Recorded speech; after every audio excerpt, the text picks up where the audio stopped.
the UK.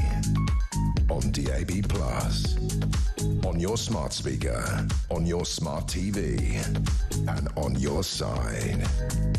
This is Talk.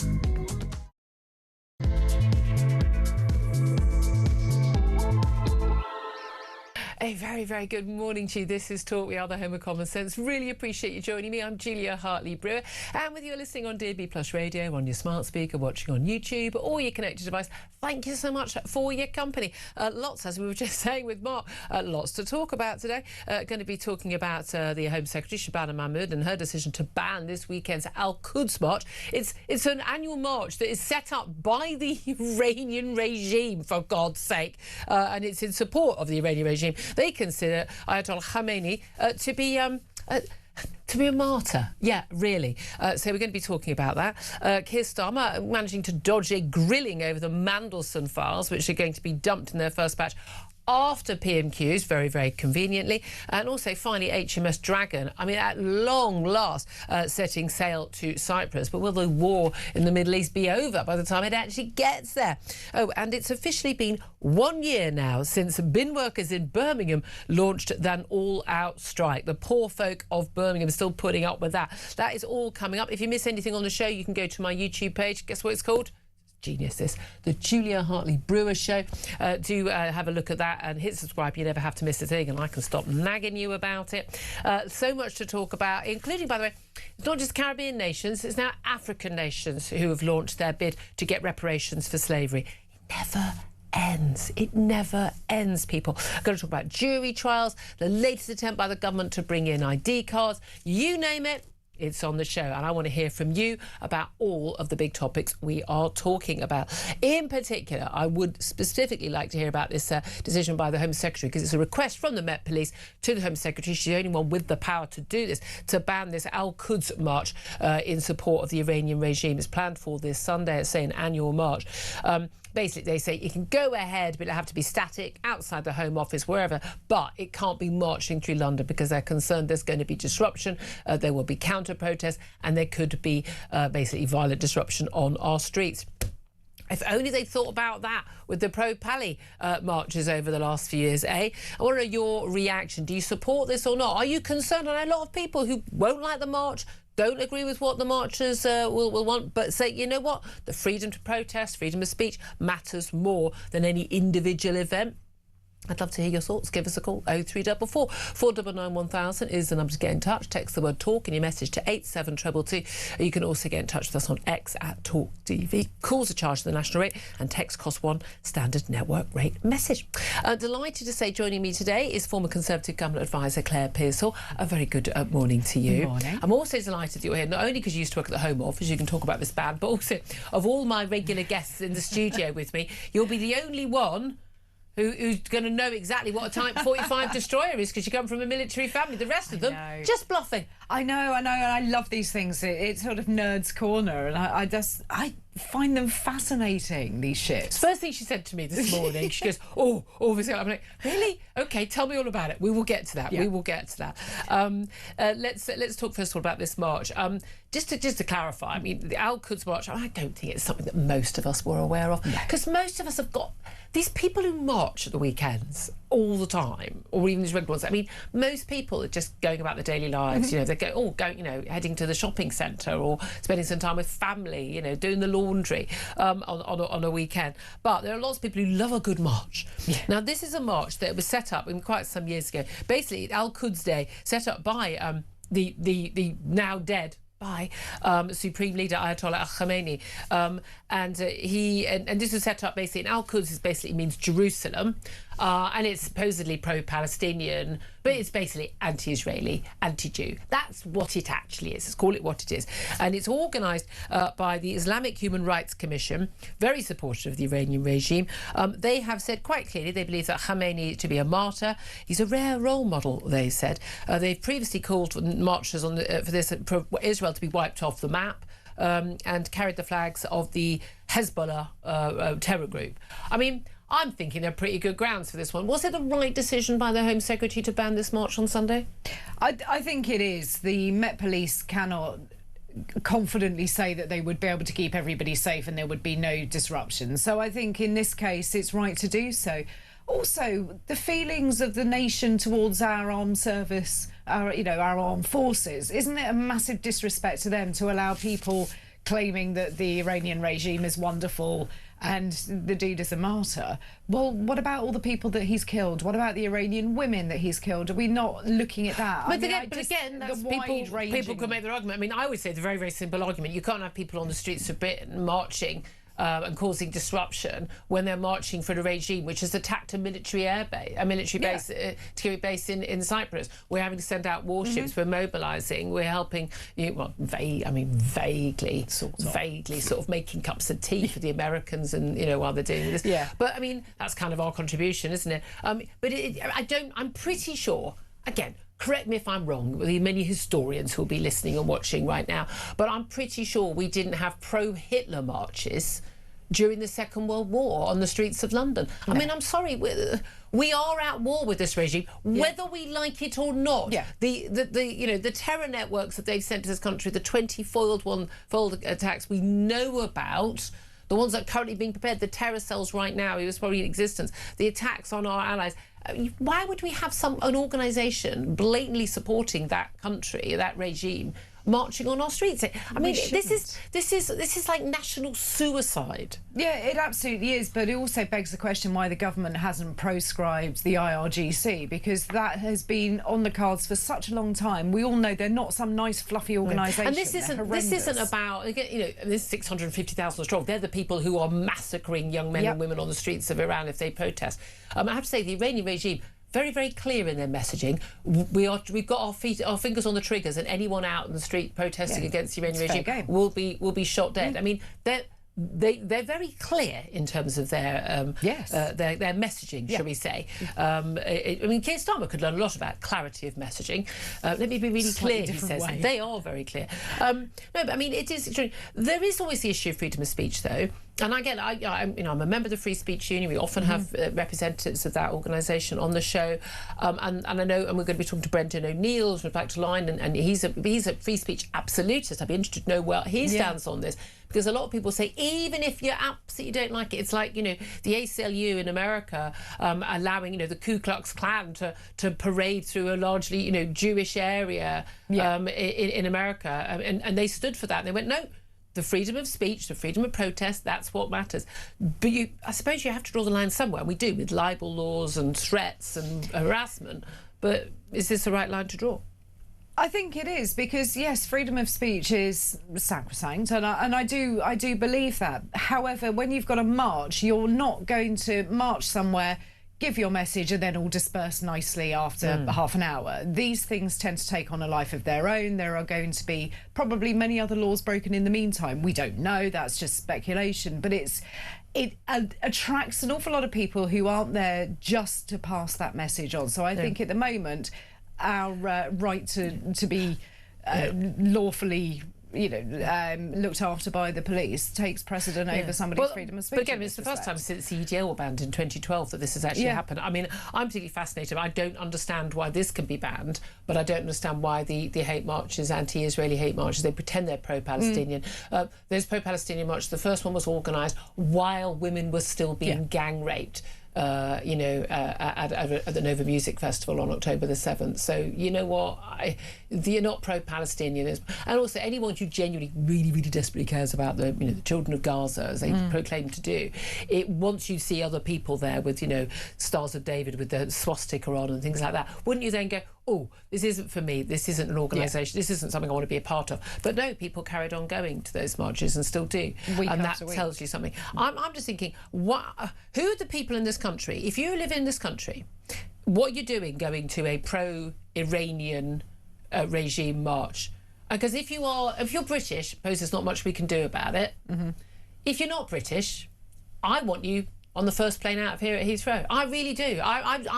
We have got to stop putting up with people being in this country who support regimes that basically want us to die. I don't think that's where the rights of freedom of speech extend. I don't think that non-British citizens have the same rights in this country as British citizens. You're not allowed to vote. Well, apparently Commonwealth people are allowed to vote during by-elections, we discovered a few weeks ago.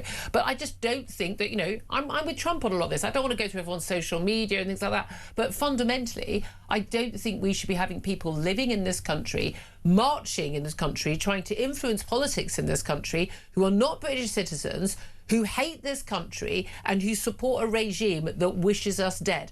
I'm thinking that shouldn't be a controversial view. And it's not. But when you speak to a lot of Iranian people, and I've spoken to a number, they do not support the Iranian Most Iranians regime. People here they're here because of it. Absolutely, they fled because of the regime, and they're here and they think this is absolutely abysmal. So you do wonder, who is it that's actually marching on these things? Who is it that is in support? Because I would suggest it's not your everyday citizen of Iran that have come over here. I think that these are people from other areas looking for a cause. I think we've got to assume that these people are a danger to us. Yeah, I think absolutely. as simple as that. I'd love to hear your thoughts on that and anything else we're talking about. 0344 499 1000. Also, just mentioning the 6 Iranian women footballers who have defected to Australia. The others have left the country. They're now in Malaysia. I think they're waiting on a flight back. So, but basically, we had the Iranian women's football team playing in Australia. They refused to sing the national anthem. They were then branded as war traitors by the Iranian regime. And we know what that would mean in all likelihood. I mean, your minimum best case scenario is you're imprisoned, let alone tortured, raped, murdered, your family also under attack. And so 5 of them planned to basically to get asylum in Australia. They took asylum. Very, very difficult for the Australian authorities to get these women alone. Basically, when they were going through the airport, the women who were leaving, everyone was, women who were going to go for asylum, put in a safe house. That's how dangerous I think life is for them now. When the women who were going to leave, when they were taken through customs and taken through officials, they were able to get them away from their officials for just a nanosecond. 2 other women said, we also want to seek asylum. We've been too afraid to because of our minders. They were then taken away. One of them then changed her mind. Reports claim, and I think it's very likely, it's stretched. You're basically, if you go back, you're going to face punishment.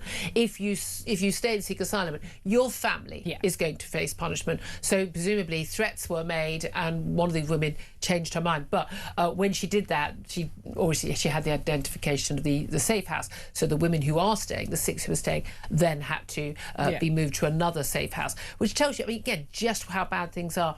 I do not fancy the chances of either the families of the women who have defected or those who go back, and that is the regime we are talking about. That is how horrific it is. And the people on Sunday want to march for that. Yeah, that tells you everything. Well, they have the freedom to do so, and these women don't. It was quite interesting listening to the reporting around getting of the visas. Apparently, they had to wake up the Prime Minister in the middle of the night for him to personally sign them off, because they had to do it under the cover of darkness to get into the hotel where people were staying, the women were staying, to sort of go around their minders. It was quite extraordinary in a Western democracy that the authorities have to behave like that, to tiptoe around, to try and keep these women safe. Does that not tell people how terrible a regime this is? Precisely. And you look at the footage of the women who were making their way through Malaysia. They aren't allowed to be alone for a second. And you just think, I hate to think what's going to face them when they land down in Tehran. It's horrendous. Absolutely dread to think what's going to happen to them and to the families of those. Absolutely, families and friends. Yeah, I mean, this is it. It's like, North Korea does the same, China does the same. Russia has done the same. You and your whole family are punished. I mean, this is the awful thing. Let's talk about our contribution to the war. HMS Dragon, a Type 45 destroyer, finally leaving Portsmouth for Cyprus a week after an attack on the UK military base there. It's had a 6-week refit that will refurb, but apparently maintenance that only took 6 days.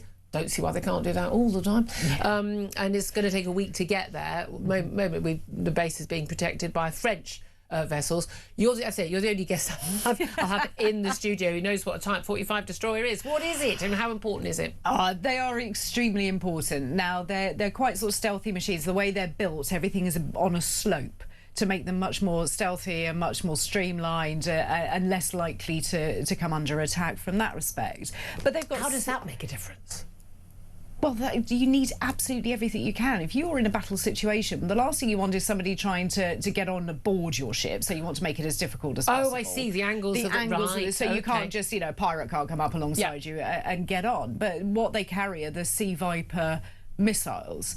These things are absolutely enormous. It's air defence destroying capability, so it can take out cruise missiles. It can take. So it could have been useful when the military base was under attack if it had actually been there. 2 weeks ago would have been absolutely superb. It's, these ships cost £1 billion each. Yeah. None of this is cheap. It's £126,000 a day to keep it running. Yeah. So this is not a cheap exercise, which should have been done weeks ago, to be honest. We've had, claims, from John Bolton, the former national security advisor to Trump in his first term, claiming that Iran was 3 days from getting a nuke from North Korea. Again, we know there were deals being done with China as well. I had a former British ambassador to Iran on yesterday. It was quite shocking. Basically, it's absolutely outrageous to claim that Iran was after a nuclear weapon. I mean, genuinely baffled that anyone could claim that. That 60% enriched uranium. You don't need that for a nuclear power station. We've had US bombers taking off from UK bases. And we've been told this from Pete Hegseth, the War Secretary of the US. This has been the most intense day of the Iran war. The US has, they say, completely destroyed 16 Iranian mine-laying ships in the Strait of Hormuz, basically to try and keep that strait open. I mean, very, very few tankers and ships are passing through that. Do you think, I'm wondering whether you agree with me, I'm of the view that the military high command in this country, we know that everyone who leaves at senior position, whether the defence secretary or whether they're in the military, says we are just not capable of defending ourselves anymore. We haven't got enough men, we haven't got enough machinery, we haven't got enough warships, enough planes, enough ammunition, you name it.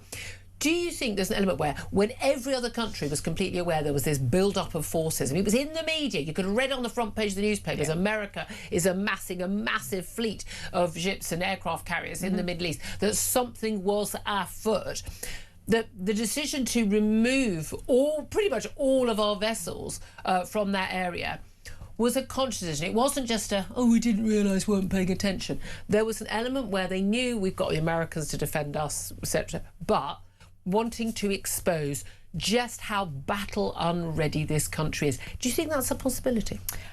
I don't think so from the military side. I mean, I think that they've made their case quite strongly that we aren't prepared and we don't have enough kit or personnel. But you need it to be exposed to the general public, for the public pressure to go on. You need to spend more. But if you are a serving member of the armed forces, especially at a very high sort of general level, you would not do that because it puts your country at risk. Okay. And they are trained, obviously, to protect the country. So no, I don't think it's come from there. I think this is more sort of cock up from government level. They had been told about the threat, and this piece of paper's just sat on somebody's desk. Yeah. So it would have been escalated up through the ranks, ended up in the government somewhere. Well, we're talking a defence secretary or prime minister making these decisions. But OK, I'm just extraordinary. And so my blame lies solely with the government. I'm just convinced. I mean, this is not a prime minister who can be trusted through any wartime experience. It's just extraordinary.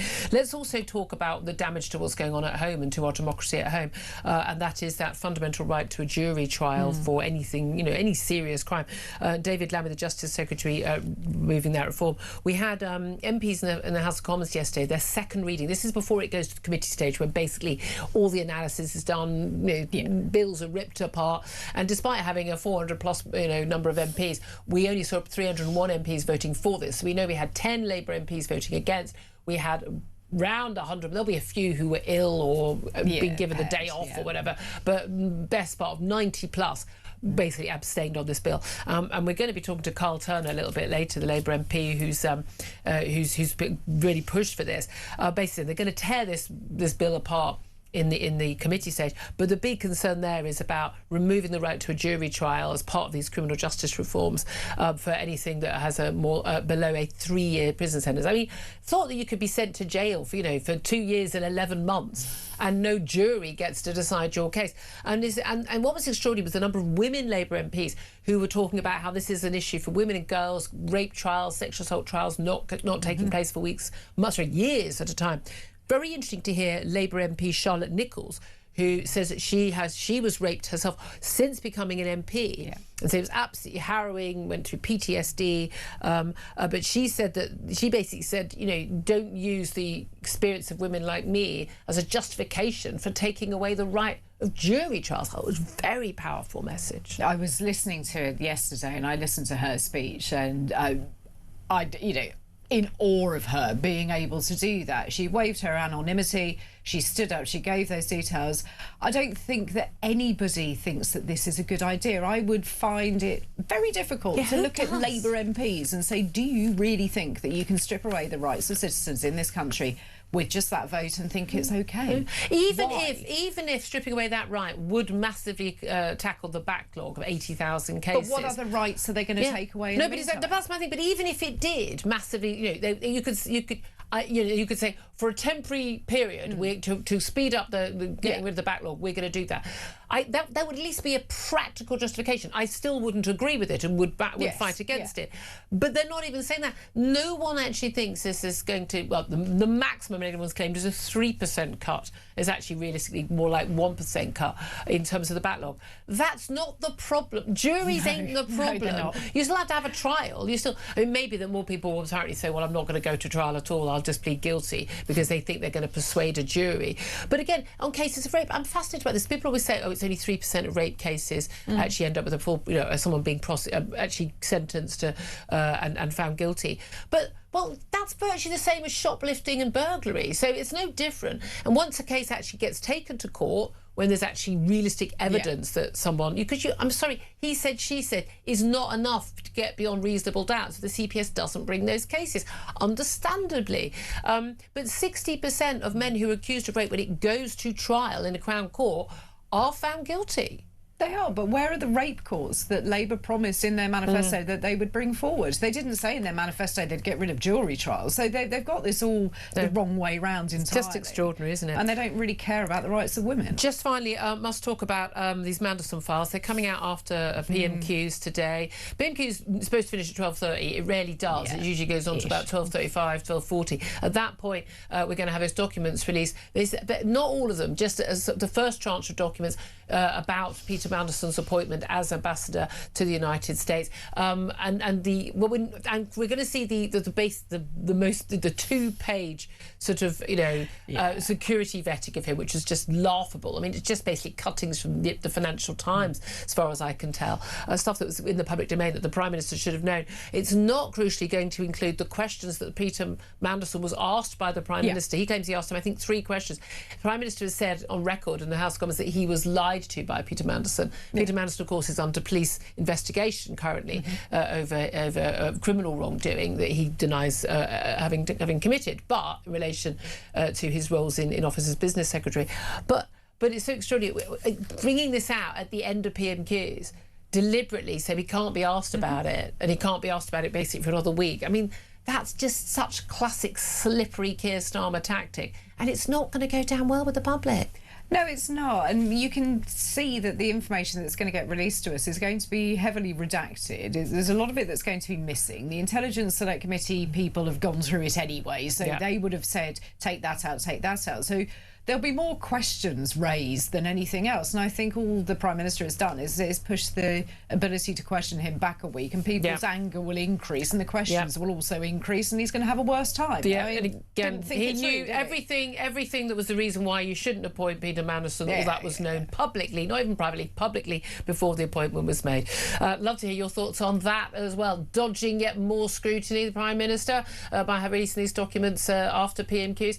Give us a call, 0344 499 1000. Love to hear your thoughts on this hate march, the Al-Quds march that's being banned. They're going to be allowed to protest, but not a march, but also our armed forces being deployed. Get in touch, 0344 499 1000 is the number to call. Your call's up next.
across the UK.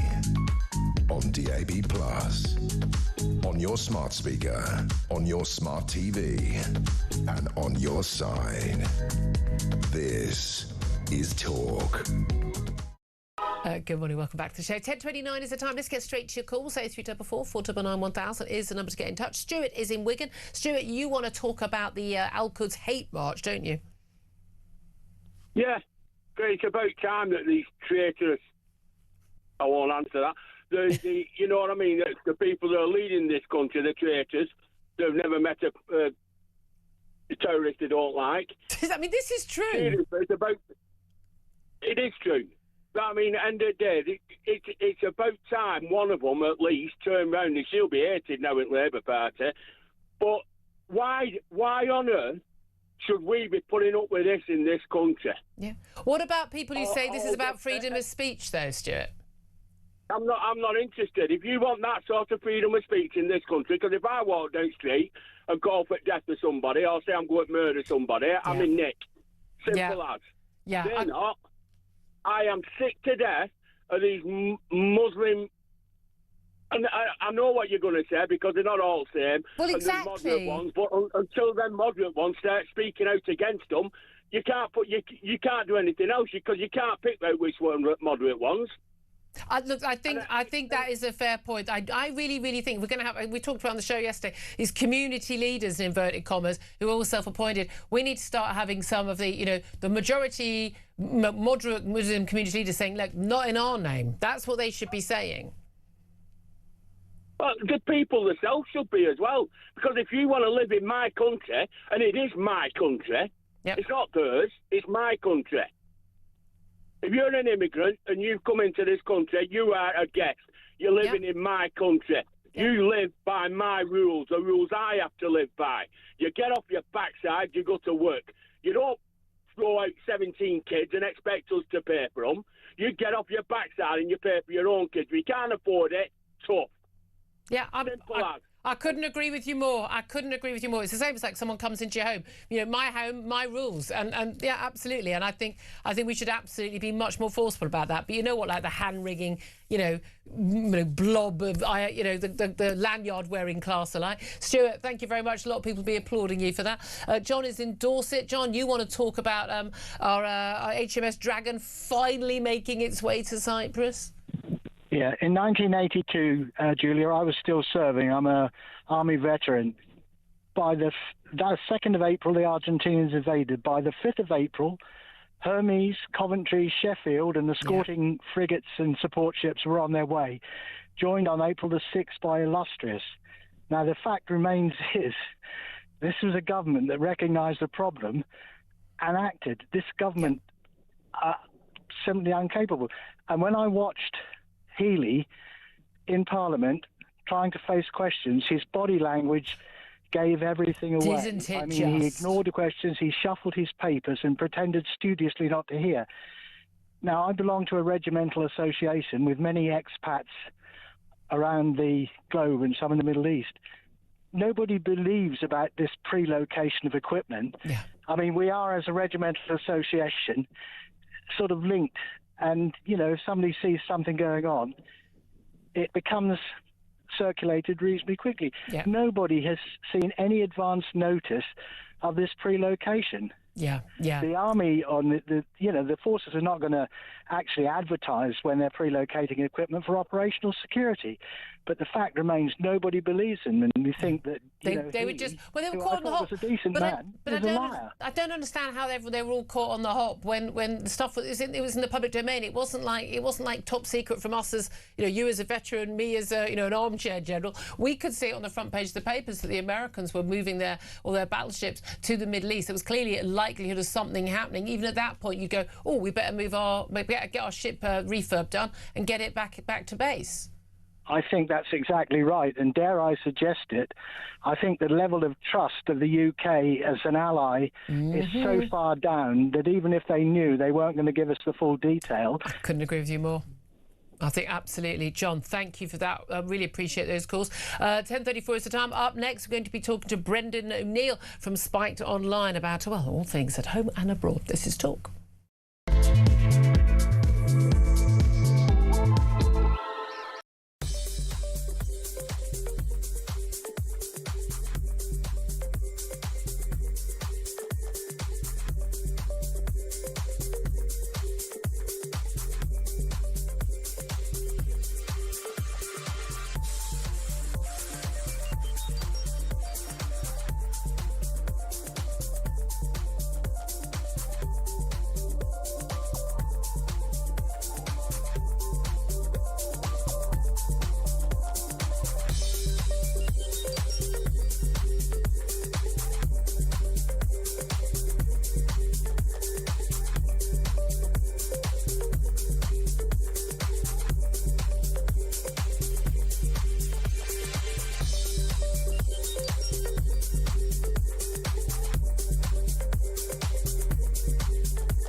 across the UK. On DAB+, on your smart speaker, on your smart TV, and on your side. This is Talk. Good morning, welcome back. It's 10:35. I'm Julia Hartley-Brewer and this is Talk. Let's go to my first guest in this half hour, Brendan O'Neill, Chief Political Writer at Spiked Online. A very good morning to you, Brendan. Hi, Julia. How you doing? Thank you so much for joining us. I mean, let's talk first of all about this decision by the Home Secretary, Shabana Mahmood, to ban the Al-Quds march on Sunday, called a hate march. They're going to allow some sort of static protest in all likelihood, but it's the first time a Home Secretary has been asked and actually agreed to a Met Police request to actually ban a march because of fears of, disruption and obviously concerns about who's organising it and what the march is actually about. Do you support that decision by the Home Secretary? Well, I'm always uncomfortable with banning things, as I think you know, Julia. Yeah. I'm a bit of a free speech fundamentalist. But at the same time, even though I think free speech is absolute, the right to protest is not absolute. There have always been restrictions on the right to protest. And it might be justified in this instance. I'm still making my mind up about it. But the thing I would say is this is unquestionably a hate march. I've seen this march before. I've observed it. I've gone there to look at it. It's full of people who sing the praises of the anti-Semitic tyrants who rule in Tehran. It's got people on there who say death to Israel, who express openly anti-Semitic views. It is a hate march. And I hope that the banning of this march will do one good thing, which is to raise our awareness about the problem of radical Islam in this country, because it is out of control right now. And the fact that there are so many people in the UK who are taking the side of the Ayatollahs over the side of America and Israel, that to me is really, really worrying. This is the concern, because this Al-Quds means Jerusalem. It was set up by the Ayatollah, the late Ayatollah, and he's been declared by the organisers of this march. Again, I always love the names of these organisations. Islamic Human Rights Commission. It's supposedly pro-Palestinian. It's actually anti-Israel. I mean, that's the entire, reasoning of this organisation. And we've seen, Hezbollah flags and the like being flown on these marches. I mean, blatant terrorism, anti-Jewish, not just anti-Israel, anti-Jewish propaganda. But this is the thing. We know that there are so many Iranian expats living in this country, having fled the Ayatollah's regime and wanting to have that regime ousted. So, again, who are the people who are supporting that regime? And here's my question. Why are they here? Why are they freely supporting a regime which not only wants Israel and every Jew to die, but wants everyone in the West? Well, I mean, this is it. This is their reasoning. We either convert to extremist Islam, or we should be condemned to death. I mean, I'm not quite sure why we've allowed these people to make their home here. I couldn't agree more. That's the question I keep asking myself more and more. If you hate Western values so much, if you hate our allies so much that you want to destroy them, particularly the Jewish state, why are you here? Yeah, off your toddle. Off your toddle. Go away, go to a country in which those views are more acceptable. It is becoming increasingly annoying, isn't it? In fact, more than annoying, it's becoming quite scary. And I increasingly see marches like this one as acts of cultural supremacy. This is really an attempt by a noisy minority, radical Islamists in this case, to make their mark on this nation, to say, listen, we own these streets. We're going to say whatever the hell we want. We don't give a damn about British Jews and their feelings. It really is, they're taking the mick. They're really treating us as a soft touch because we have become a soft touch. Yeah. And it's the fact that our politicians and our media and our cultural institutions won't stand up for our values, won't stand up for Israel, that gives license to mobs like this. So we're in deep trouble at the moment culturally, I think. Yeah, and I mean, you and I, often when we debate, and many of our guests will talk about, we say we, but of course it's them, not we. The majority of the British people, we're not ashamed of our values and our democracy and freedom of speech. We do believe, as my guest a few moments ago, Stuart said, look, it's right to ban this. If you come to this country, you're a guest in this country. You can become a British citizen and your children can be born here and everything. But fundamentally, if you come to, I think you have a duty of care to the nation that has taken you in, rather than, I'm just going to come and live in your country and I'm going to try and change it to the country I've just left. That's the bit I have never understood. But we've got this new definition of Islamophobia, anti-Muslim hostility, not hatred, hostility. And lots of questions being raised about the impact on freedom of speech. Where do you stand on that? Because I'm wondering if, that entire conversation we've just had, would that count? Yeah, you know what? It probably would, because this new definition is so vague and so subjective that pretty much anything could be collapsed under the name of anti-Muslim hostility. It is just the new word for Islamophobia. Yeah. And the word Islamophobia doesn't appear in this new definition. So they're trying to move on from that period, but it's the same thing. It's a blasphemy law by the back door. And in fact, if you read the new definition, it says that even written and spoken words that are intimidating or stereotyping could be described as anti-Muslim hostility. Well, what does that mean? Can we make fun of the burqa? Yep. Can we say really strong-worded things about the ridiculous ideas in the Quran, or would people feel intimidated by that? It's so sweeping and so vague that it absolutely opens the door to the punishment of so-called blasphemy, the punishment of people for criticizing Islam. So it's the same thing as Islamophobia. It is absolutely an assault on freedom of thought and freedom of speech. Yeah, I mean, and that's the thing, isn't it? We've seen what's happened over, trans issues. If someone says, oh, well, if you haven't used my preferred completely biologically and grammatically incorrect pronouns, then you're transphobic, and that's it's a non-crime hate incident, and the police get involved extraordinarily. If people say, look, this new definition, this new guidance, it's not law, it's not going to make it a crime, so it's not a thing to worry about. But for the last few years, 60 people a day have been arrested for non-crime hate incidents. Well, by definition, they're not crimes, but people have been arrested, and people have been silenced by it. People have lost their jobs, they've lost their livelihoods, they've lost their careers, they've lost their reputation, their good name, lost the ability to get a new job, banned from social media, banned from other media outlets. Oh, well, this person's been tarred as somebody who's a wrong thinker. So we know how dangerous this stuff is. I almost would prefer it was a law, because it would be easier to challenge. Yeah, absolutely right. These kinds of definitions have such a chilling impact across society, and they will be embraced by public bodies, public institutions. So people at work, people who go into these places will be watched. They will be policed. They will be told off if they say anything supposedly intimidating about the religion of Islam. It's illegal in this country to incite hatred against Muslims and to discriminate against Muslims, just as it should be. Yep. No group should be discriminated against. I think most decent people agree with that. But this is something on top of that.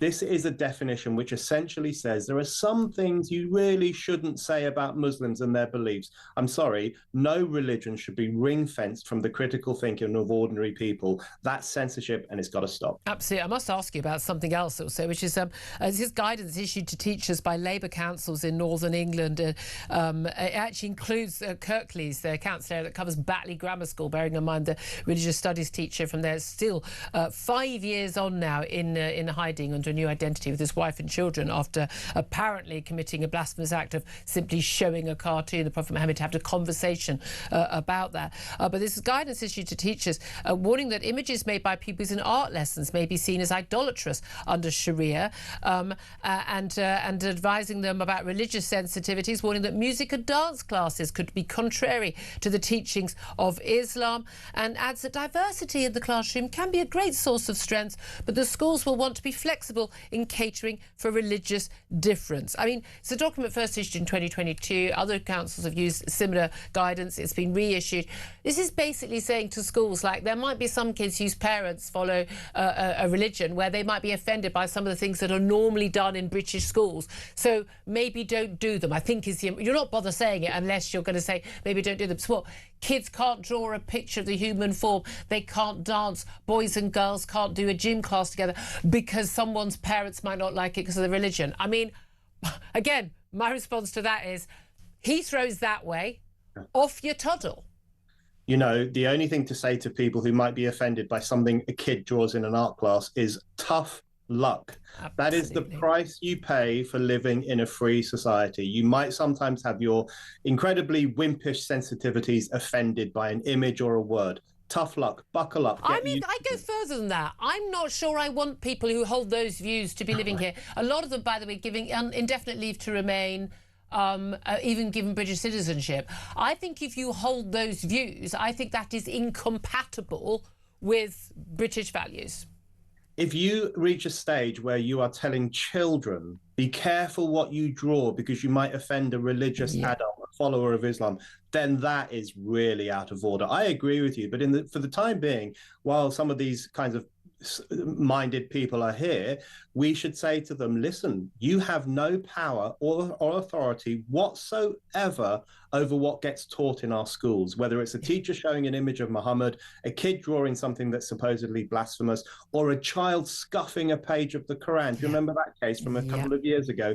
And his mother was forced to do some humiliating apology to the Muslim community. In front of the chief constable. In front of the chief constable. That has to end. That entire culture of appeasement, where we appease the most extreme elements in our society, that's got to stop, because we are emboldening the fundamentalists. Absolutely. We are giving them license to take offense and to punish so-called blasphemers no more. Talking about emboldening the fundamentalists, let's just talk briefly about a small matter of World War III breaking out, as many are claiming. We've got the HMS Dragon has finally set sail from Portsmouth a week after the attack on a military base in Cyprus. Taken another 6 days to get there. There's been lots of criticism of Keir Starmer over his stances, shall I, shan't I stance on this war. Where do you stand? I am so shocked by the moral cowardice of the government. I really am. And I'm not talking about whether people support this war or oppose it. I'm open to all sorts of discussions on this. But the fact is, the leaders of the United Kingdom should show a little more backbone. They should tell us where they stand. Stop hiding behind so-called international law. Stop saying, well, we haven't ticked all the right boxes, so I'm not sure we can take action.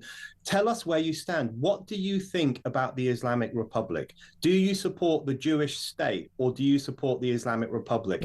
Are we friends with America, or are we not? They have to give us some clear moral answers. But at the moment, we just have this kind of sniveling cowardice amongst the establishment who are sitting on the fence during one of the great geopolitical emergencies of our time. I think it's really shameful, in fact. The only thing that surprised me by what you said is that you were surprised by the moral cowardice of this government. It didn't surprise me. Brendan O'Neill, always so good to talk to you, chief political writer at Spiked Online. Thank you for that. Claire Pearsall's a former Conservative government advisor, listening to that. Your thoughts? I think Brendan's quite right. We need to stop pandering to those people who think that their views should be held above all others. I mean, why should children drawing pictures be told to be very, very careful and be censored? Just don't be ridiculous. Stop pandering to them. There are laws in place. Again, if you don't like it, you don't have to live here. Exactly. If you're British, you shouldn't have a problem with it. And if you live here and you're not British and you've got a problem with it, go. Yeah. I You're don't. the problem. Again, that's for anyone of any religion. If you've got a problem with that, you're not. This is not the country for you. There are plenty of countries where that wouldn't be an issue. Again, off you go. Off you go. I mean, I'll crowdfund for your ticket. I just go, but you don't get to have a say. And this kowtowing, and again, this is all about this whole sort of, the Olympics of the vulnerable. I mean, who's the underdog today? Well, I'll tell you, the underdog today is that Batley School grammar teacher and his wife and kids who are still in hiding. Exactly. Don't hear much. That's the underdog is. Don't hear much about that, do you? It's just well, you do on this show. You do on this show. 10:48. Never forget it. 10:48 is that. If you're listening, I'd love to do an interview with you, mate. I've tried so many times to sort of try and get to. I think quite wisely, saving, wanting to save his and his family's lives is his top priority. Quite understandable, but it is an outrage. It is an outrage that man was ever forced to go into hiding. And by the way, not a single arrest, not a single charge brought, not a single prosecution of all the people who issued credible enough death threats for him to still be in hiding 5 years on.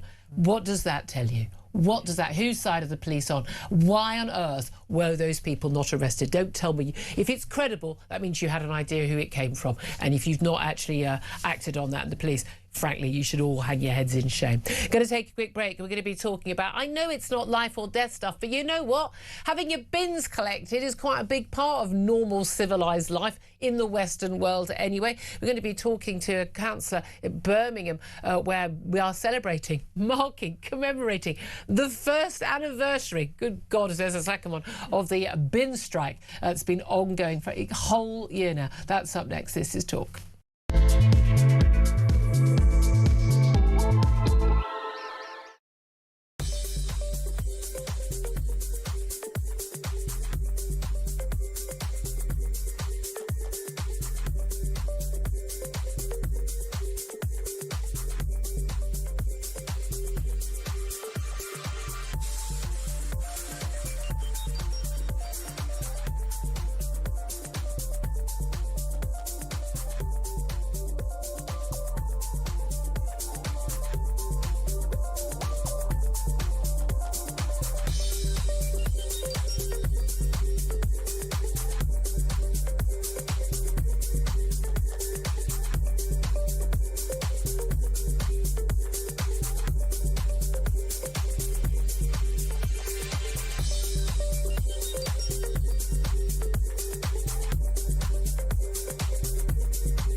across the UK, on DAB+, on your smart speaker, on your smart TV, and on your side. This is Talk. Good morning, welcome back to the show. 10:52 is the time, as you know, quite happily I could do all 3 hours every single day about bin collections, but you could definitely do it about bin collections in Birmingham when they happen, and certainly for quite a few months last year they were not happening at all. Today marks the first anniversary, the 1 year anniversary of the all-out Birmingham bin strike, affecting millions of people over the period. Let's talk to Miriam Jenkins. He's a Conservative councillor on Birmingham City Council and joins us now. Good morning to you and happy anniversary. Thank you, Julia. The strike has actually been going since the 6th of January. It's been an all-out strike for 1 year today, 11th of March last year. Well, that's it. This is the industrial dispute started on the 6th of January in terms of the all-out strike. And certainly for quite a few months, they were also preventing those who were not on strike from carrying out any bin collections at all. That's when we saw, those people will see the images who are watching on the on YouTube can see the images we've got. There were just bin bags piled up in the street, all along streets, stinking, smelling for many, many months on end in many areas where they didn't have collections. Just tell us how bad it's been. Well, it's been, and it is nearly a year since I last spoke to you. And if you remember, we reflected on the fact that people claimed they were seeing rats the size of cats at the time.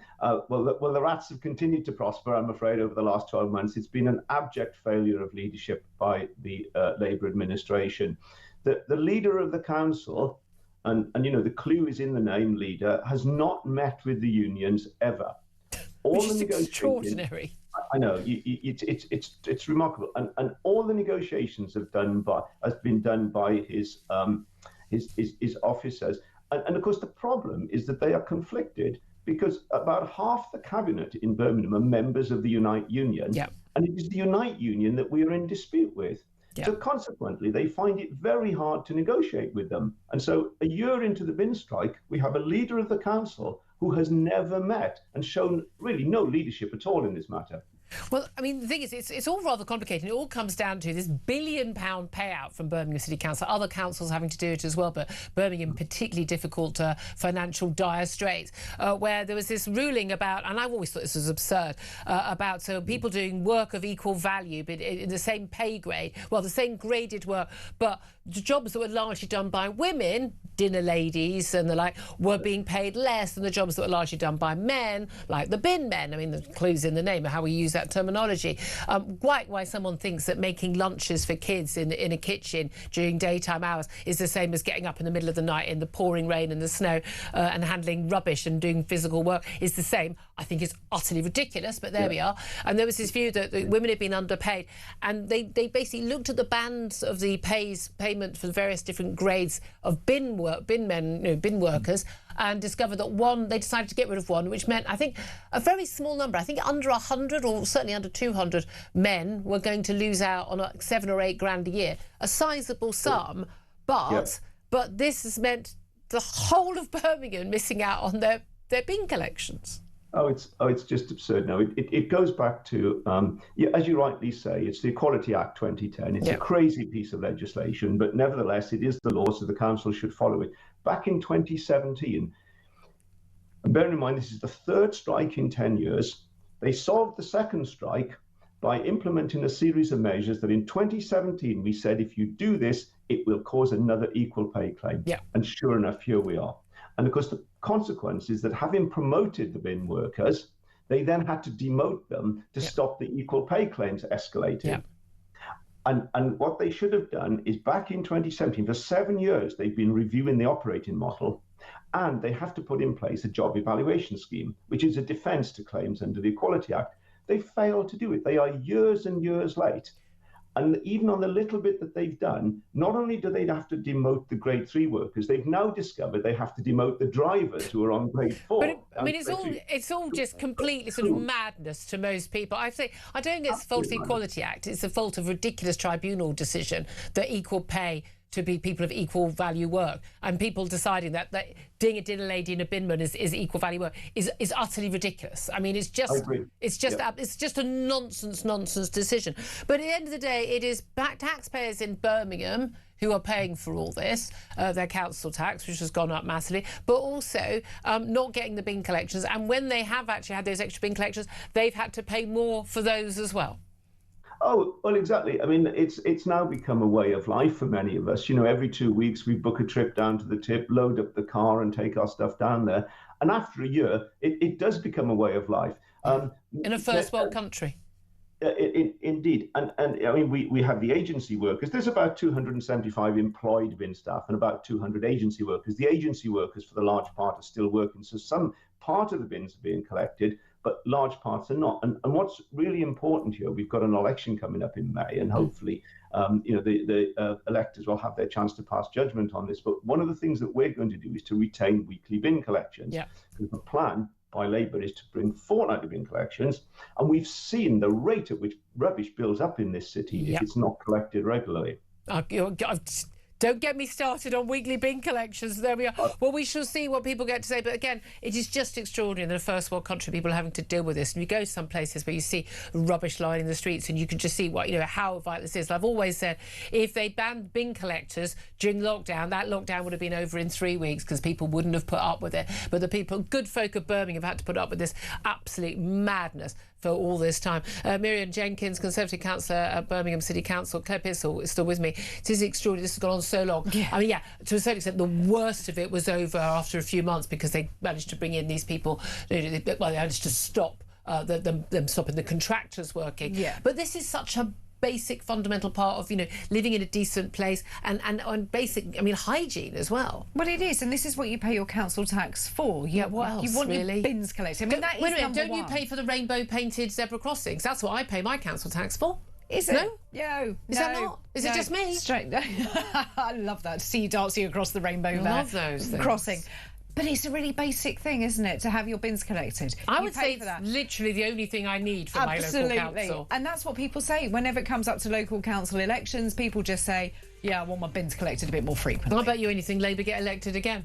Because it's a Labour city. I hope not. Well, but that's the thing. Well, then you get what you vote for. That's the deal. I just find it utterly. If you're in charge of city council as big as Birmingham and you are not able to resolve this in a year, you are not very good at your job. End of the story. Coming up, so much more to discuss. Your calls 0344 499 1000 is the number to get in touch. This is Talk.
Across the UK, on DAB+, on your smart speaker, on your smart TV, and on your side.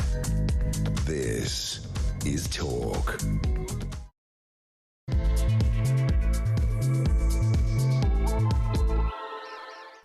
Very, very good morning. Welcome back to the show. Fast approaching 3 minutes past 11 o'clock. This is Talk. We are the home of common sense, and I am indeed Julia Hartley-Brewer.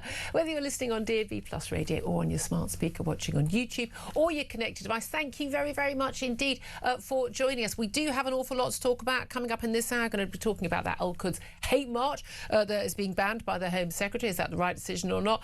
Those jury trial plans to basically axe them for pretty much every crime, but the most serious. MPs backed those controversial reforms in the Commons last night, but there is a sting in the tail for the Justice Secretary, David Lammy. Also going to be talking about PMQs. That's up in an hour's time. We'll take that live, those exchanges between the leader of the opposition, Kemi Badenoch, and the Prime Minister. Won't be able to talk about those Mandelson files, though. They're going to be released in a big batch after PMQs. How convenient when there'll be a statement from the Chief Secretary to the Prime Minister, Darren Jones. But what an interesting timing that is.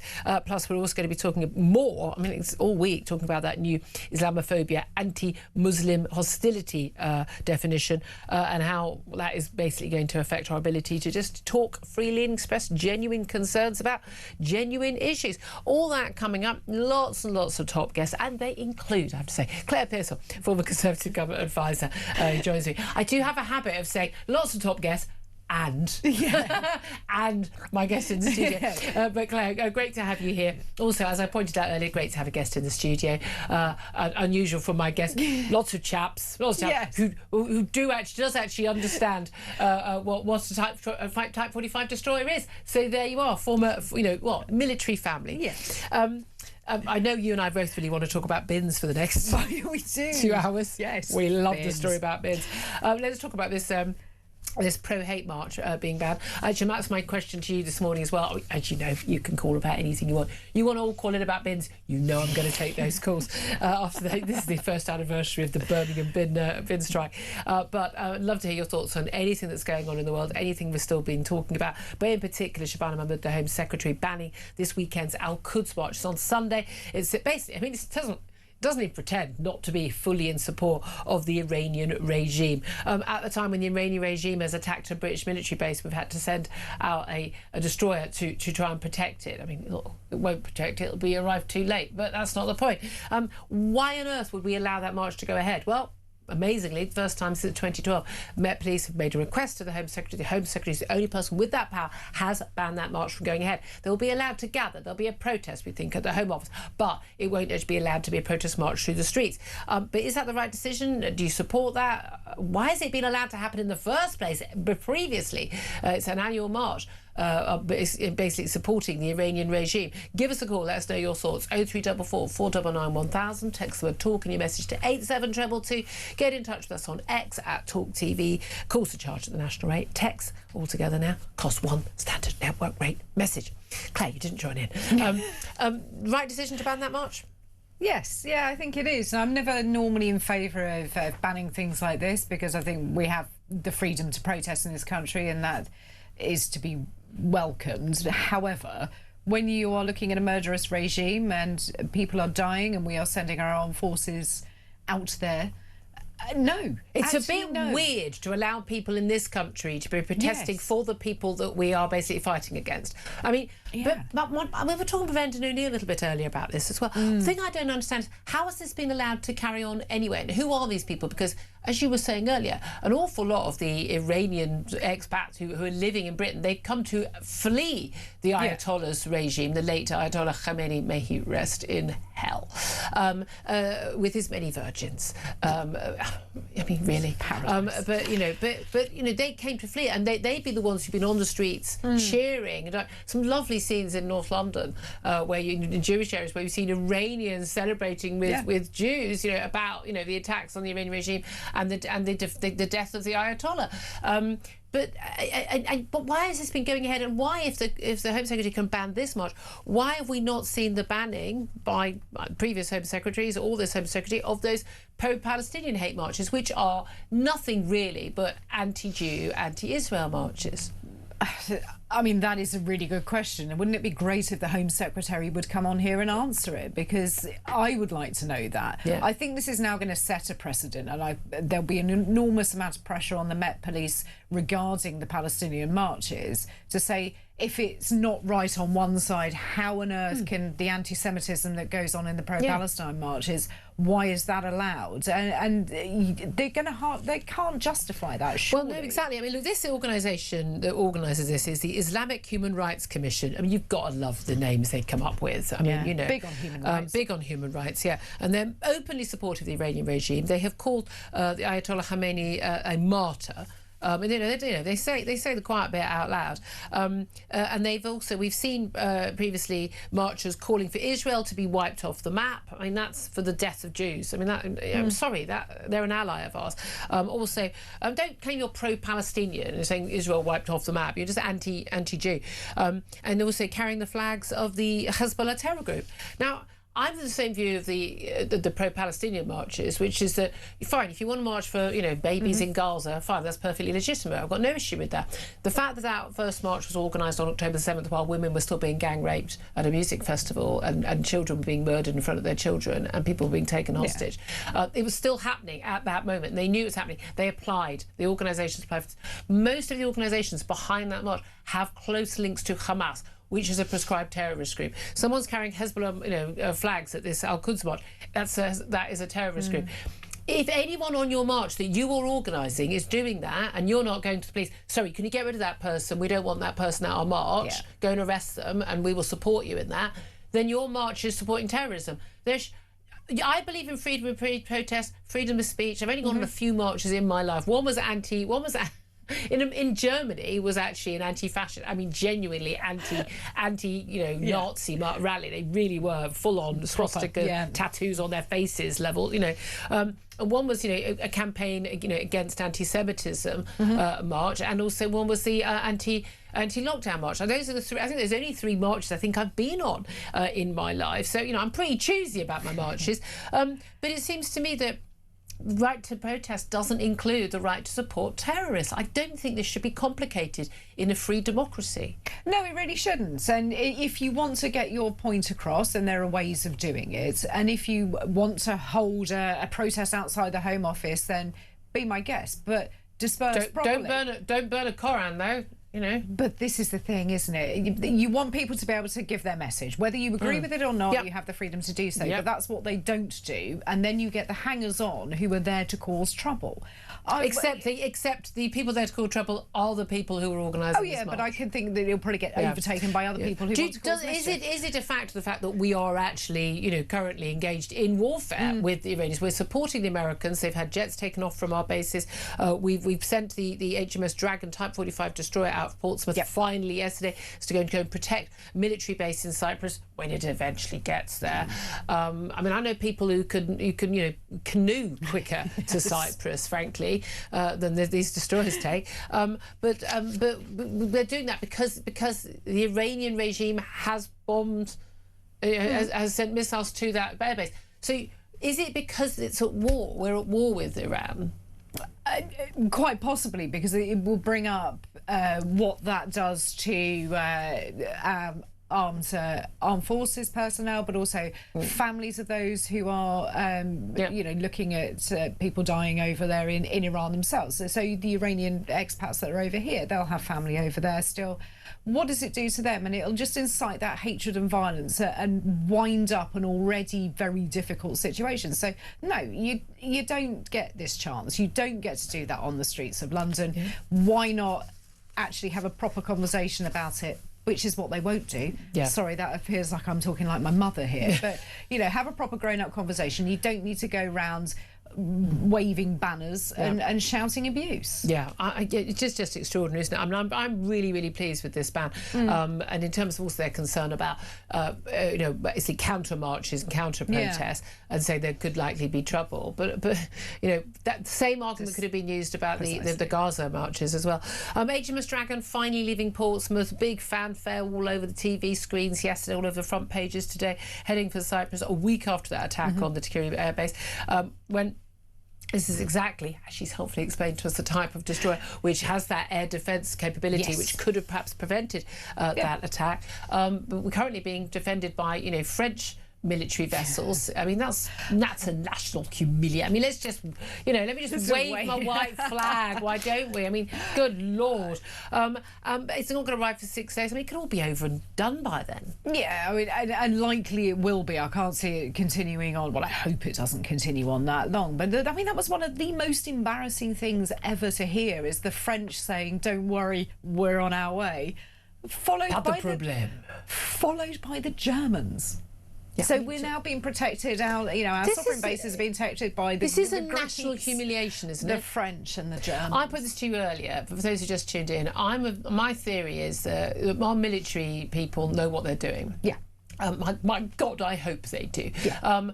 In which case they would have been fully aware. They've seen the front pages. We've seen this massive build-up of American forces in the Middle East. They were obvious that something either was going to or very likely to happen. Why at that point would we not have a battleship, protecting our bases in the Mediterranean that are close by? In which case, someone made a decision to not return that ship to the base. Did they do that because they wanted to kind of expose? They made a decision. They wanted to kind of expose just how poorly defended we can be when the wrong decisions are made, and with the lack of resources that we've got now, or do you think this was a political decision and just basically no one had a clue what they were doing? This is purely political. The sort of generals in charge will know exactly how long it takes to get a vessel ready to go out, how many people it needs, and what needs to happen, the logistics of it. And those requests would have been put through. So therefore the buck stops with the Defence Secretary and the Prime Minister, because they are the ones that have to sign that off and say, yes, off you go. So all these Joint Chiefs of Staff, they would not look at the situation and say, I know how to make a point about defence spending. They wouldn't do that. Let's not go out. No, they wouldn't. They sign up to protect king and country, so therefore that's what they do. Did you agree with the caller who said earlier that John Healey, the Defence Secretary, that he just looked very, very uncomfortable at the dispatch box? Yeah, he did, and he had a really uncomfortable media round at the weekend as well. He, I think, is being left out to dry. I wonder if he agrees with a lot of these decisions being taken. Do you think he was calling for all this action to be taken earlier and for us to support the US? He was basically being told, no. Yeah, I would like to think so. Because Ed Miliband gets to say. Ed Miliband shouldn't have a say in someone tying their shoelaces, let alone how we defend the realm. But it's all right, because a bunch of windmills can clearly power a craft like one of our destroyers. Did you not get that memo? Can you imagine that? Put some solar panels on it. You know, I think it's one of those absolutely extraordinary things we've seen today in the last 24 hours is actually Ukraine helping the Middle Eastern countries, the UAEs and others, with their defences against drones by giving them handing over some of their drone technology in return for help for them. I think that's an extraordinary state of affairs that Ukraine, under attack right now, is able to give proper military aid to allies in the Middle East. This is the thing. We are in this situation, whether it's Russia, whether it's a threat from China, threat from Iran, the axis of evil, people. You're either pick a side. Whose side are you on? You're on this. You're on their side. You're on our side. Pick a side. Yeah, exactly. Qatar's had to do that now. That's nice. Yes, it has. Yeah, careful what you wish for, Qatar. Well, it's quite interesting that Turkey is now moving a whole load of Patriot defence systems in to protect their airspace, because they've had a few missiles coming over from Iran, and there was a phone call to them saying, you really want to play this game? I think you ought to not. I wouldn't mess with Turkey. No, Erdogan is quite strong. Turkey happily shot down a Russian jet during the Syrian war. 16 seconds. They went over to the territory. Bye-bye. We don't. I mean, we don't. We should start doing that, frankly, but there we are. But it's interesting the way that everybody is now looking at what's going to be best and how strategic their defences are and who they can rely on. Yeah. Can we talk also about these Iranian women footballers?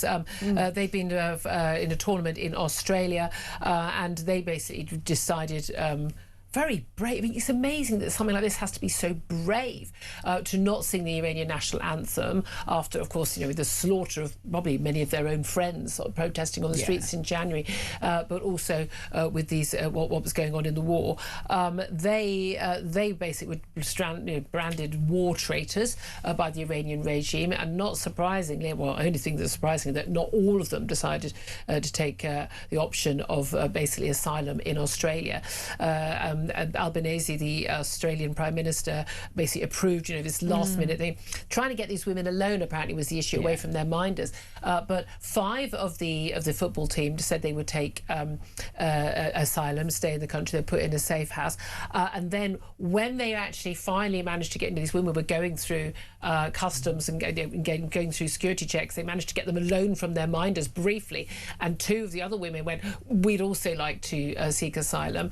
As it was, one of them then changed her mind and then gave away the location of the safe house where the others were being kept. The big worry is she changed her mind because she was facing threats to her family back at home.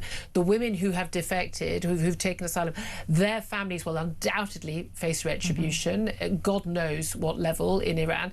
Those who return have been promised that they will face retribution for not singing the national anthem and the national humiliation the Iranian regime believes that to be. What a terrible, terrible dilemma for these women.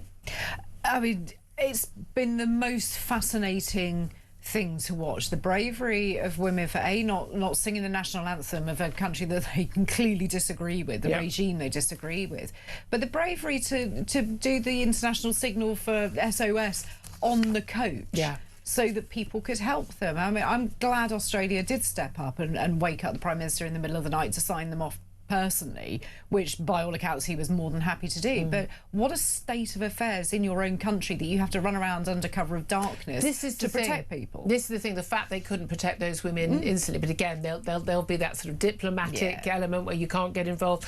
Just extraordinary that's been what happened, but at the end of the day these women are facing a choice. You're going to get punished or your family's going to get punished. That's the choice that they're making. What a choice. You can't, but by all means, let's allow people who support that regime to be on the streets of this country at the weekend, and they will. There won't be a march, but there will be a protest allowed by all accounts. Let's also talk about Prime Minister. In about 40 minutes, he's going to be taking questions at PMQs. One of the things he won't be able to be questioned about, though, is what is in these Mandelson files, which are being released after PMQs. It's the first tranche. Apparently, we are looking at a huge number, well, tens of thousands in total of emails and WhatsApp messages being sent. I mean, God, you look at one WhatsApp group, you imagine how many messages there are then. But we are going to be seeing emails directly relating to his appointment, and that was in December 2024 as ambassador to the United States. And we're not going to be seeing all of the stuff today. What we are likely to see is the due diligence report and that's detailing what Keir Starmer was told before appointing Mandelson. Apparently this is just 2 pages. And this includes an FT article, Financial Times article from the year before, which had stated, he's still been in Epstein's homes. He stayed in his New York apartment when he was in, when Jeffrey Epstein was in prison. I mean, for God's sake, I mean, there's a few clues here that he did know what he was doing. A photograph of Mandelson Epstein. Ample evidence for the Prime Minister to know that Mandelson was still in close contact with Jeffrey Epstein, a convicted paedophile, for many years after he'd been convicted, and was therefore somebody who was totally inappropriate to be our most senior diplomat abroad. And you went ahead and appointed him. Now, he said at PMQ some weeks ago he was lied to. He was questioned about this, and he was lied to. We're not going to see that question and answer today, though. No, we're not. This is going to be probably a very disappointing release of information. It's going to be highly redacted. There's going to be a lot that has been taken out by the Intelligence Committee. They're going to say that they want to remove certain things from public view. But why is the Prime Minister doing sort of death by 1,000 cuts by having different tranches being released at different times? Because surely this is just the pain. Why not do almost what the President of America did and just dump it all out there? He said he was forced to do that by Congress, for goodness sake. And we still haven't seen all of the... But as I say, we still haven't seen all of those of the Epstein files, no. It does sound like, again, this is going to be painful. Again, doing it just after PMQs, Darren Jones, Cabinet Minister, is going to make a statement. It's good. But again, we all know how damaging it is. We know perfectly well he should never have been appointed. Now, people go, "Oh, you didn't write anything about it at the time." I was actually abroad when this was announced, so I wasn't even here.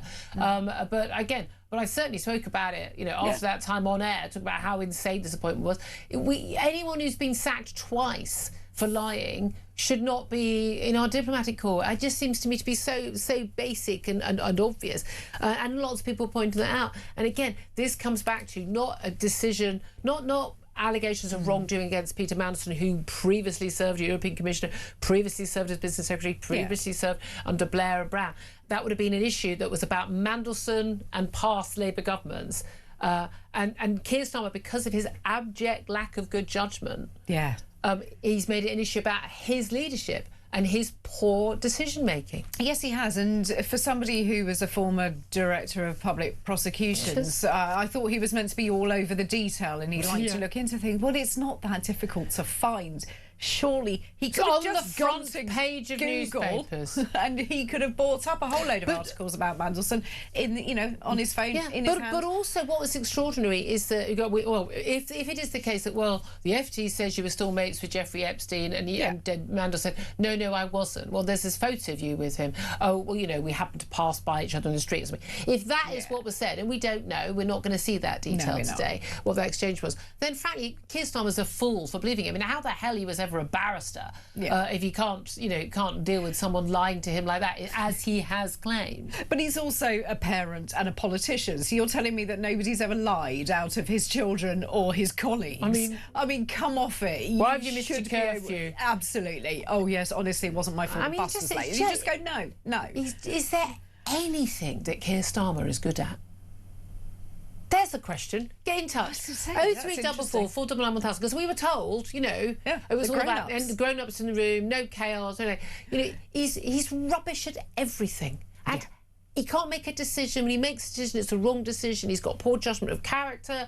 He's not over the brief. He can't do big picture. He can't communicate. He can't lead. He can't manage. He can't. What can he do? What does this man... How the hell did this man become our Prime Minister? How the hell did this man become the Director of Public Prosecutions? How the hell was he a highly paid human rights lawyer? I genuinely, I'm not sure I'd employ this person to look after me guinea pigs. And they're dead. It would be an easy job. Maybe he's good at making tea. I bet he makes a rubbish cup of tea. Genuinely, I have said to so many people when they start our job, I go, seriously, turn up on time, bring a pen and paper, say yes sir, no sir, smile, and make a decent cup of tea for people and take a phone message. I bet Keir Starmer can't take a decent phone message and put it on the post-it note without messing up, and I bet he can't get three cups of tea and he gets it wrong. My father-in-law, his first job, he was a lecky, his first job, he had to make tea for 70 blokes, right? 70 blokes. And he was just this young lad, 14, left school, he's got to make tea. You get one of the, 7 sugars, cup of splosh, keep your strength up, You get one of those teas wrong, you got a clip on the side of the head, right? Yeah. First few days, clip, clip, clip, clip, clip. Got it right soon enough. There you go. You see, Keir Starmer would still be getting it wrong. Can you imagine? He's useless. He's just... I wake up every morning and I'm just like, how? How are you the Prime Minister of our great nation? Oh, and it just... Answers on a postcard. I was going to say, we really need to know, so I'd like some suggestions about what he's been at. Seriously, what do you think? I want to hear from you. Get on the phone lines now, 0344 499 1000. If you want to leave a message, we can read it out. You don't have to come on air if you don't want to. I want to know, what do you think Keir Starmer is actually good at, because it's not being Prime Minister. 11:26 is the time. We're going to take your calls up next about sensible things. Genuinely, I do want your calls on that. We could do the whole show on that. 0344 499 1000 is the number to get in touch. This is Talk.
DAB+, on your smart speaker, on your smart TV, and on your side. This is Talk. Good morning, welcome back to the show. Finish my rant. Seriously, what is the Prime Minister good at? Give us a call. 0344 499 1000 is the number to call. Let's go straight to your calls about what's going on with the Iran war. Phil is in London, wants to have his say. Hello, Phil. Hello. Do you think you've got a duty of care, Julia, to sort of make sure that this sort of rhetoric isn't ramped up and that there's sort of like level-headed, cogent people that are basically putting forward an argument that all I hear from people like the likes of Nigel Farage is that first I hear that we should go to war, full-throated tub thumping, and then I hear him, as the weather vane that he is, that we shouldn't, when obviously the general consensus is that we shouldn't go to war because the polls are saying that we shouldn't. The US have completely destabilised an area in the Middle East, and they have no idea what's going on. I just read Bloomberg today. You've got Trump yesterday saying the war's over because the markets have told him that the war's, because he told the markets beforehand that the war will be over in a few days. But he totally miscalculated. Now you've got mines being put in the Straits of Hormuz. You've got... Well, they're stopping them. The Americans have attacked the ships that could lay the mines. If you look at the news coming out of Tel Aviv, I've seen videos of this. It's getting obliterated. No, it's not. No, it's not. No, it's not. Their fences are... No, it is. In fact, it isn't. Again, this is what happens is the first casualty of war is the truth. That's the thing, isn't it? So Tel Aviv, Iran, Israel, again, in Gaza, didn't allow any independent journalists in, did they? So basically... Journalists in war zones on the front line, and Gaza was entirely a front line, journalists are not allowed in unless they're embedded. That's the norm. Independent journalists were allowed in, as Piers Morgan kept stating, every single time, that there are no independent journalists were allowed into Gaza. Well, if you're getting your truth from Piers Morgan, good luck to you, mate. There is a blanket ban on what's going on. You can see videos. Sorry, Phil, take a breath. Phil, take a breath. The truth is definitely... You've got Julia Care, as is Nigel Farage, to stop whipping up this thing that it's all about... What am I doing? Wait a minute. Phil, where am I whipping this up? Well, you hear it on Talk Radio. I just got to switch the radio at sort of predetermined times throughout the day, and all I hear is this Muslim this, Islam that, Muslim that. There's no level head. Muslims aren't homogenous. I think you'll find I say that all the time. I make that point. I challenge people on that all the time. Maybe I'm being unkind to you, but I do hear it a lot. And I just think in times like this, the likes of Farage, I don't think Starmer's crap. He's useless. But as is Badenoch and the rest of them, they're all absolutely pathetic. Useless. They're nowhere near the politicians we had in the 70s and the 80s. They're useless. They're politicians for TikTok, clickbait nonsense. Okay.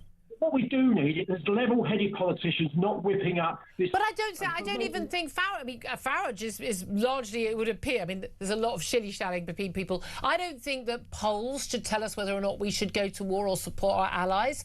I don't think that is. I think a lot of people, I think the way the media reports a lot of these things, the mainstream media, and the way a lot of, the blob views these things, like, what's a bad thing? You're saying about how the US has destabilised the Middle East. No, Iran has destabilised the Middle East. Extremist Islam has destabilised the Middle East. If you go and watch some really, really well thought out video, I'm not saying to go to YouTube because it's blah, blah, blah. If you go and listen to some ex-American colonels and stuff like that, they are saying this is absolutely madness. There are plenty who are saying the opposite. There's no off-ramp for Trump now, is there? He thought he was going to be able to end this war quickly. He thought that their dominance, military dominance, but he's going up against an ideology. And you can't. But he's not trying to end the ideology. He's trying to end the threat that the ideology would have if they had nuclear weapons. The ideology is embedded in Iran. How do you end it? He's not trying to end the ideology. No, well, actually, no, you're quite wrong. Again, 70% of the population of Iran is actually secular. At least 50% of the population are completely, opposed to the regime. Well, yeah, well, exactly. Well, what is Israel? What are the Americans doing apart from bombing oil deposits, which is sending oil scattering into the air? That's going to cause. They're largely not doing that. They're largely bombing military targets. Videos of that. Phil, my darling, the only person who is ramping up the rhetoric and is you right now in this conversation. You haven't got a platform. I haven't got a platform. I'm just calling in to say what I hear objectively is a ramping up of rhetoric on the likes of talk radio to say that basically we are in some sort of war with Islam and stuff like that, and Iran is like this pariah state. I get it. I totally get it. Well, that's not rhetoric. Iran is the perpetrator and behind most terror attacks. Do not tell me that Netanyahu is some sort of squeaky clean, lovely. I'm really intrigued to find out what's in this Epstein files, because to go to this length, to foment war in the Middle East.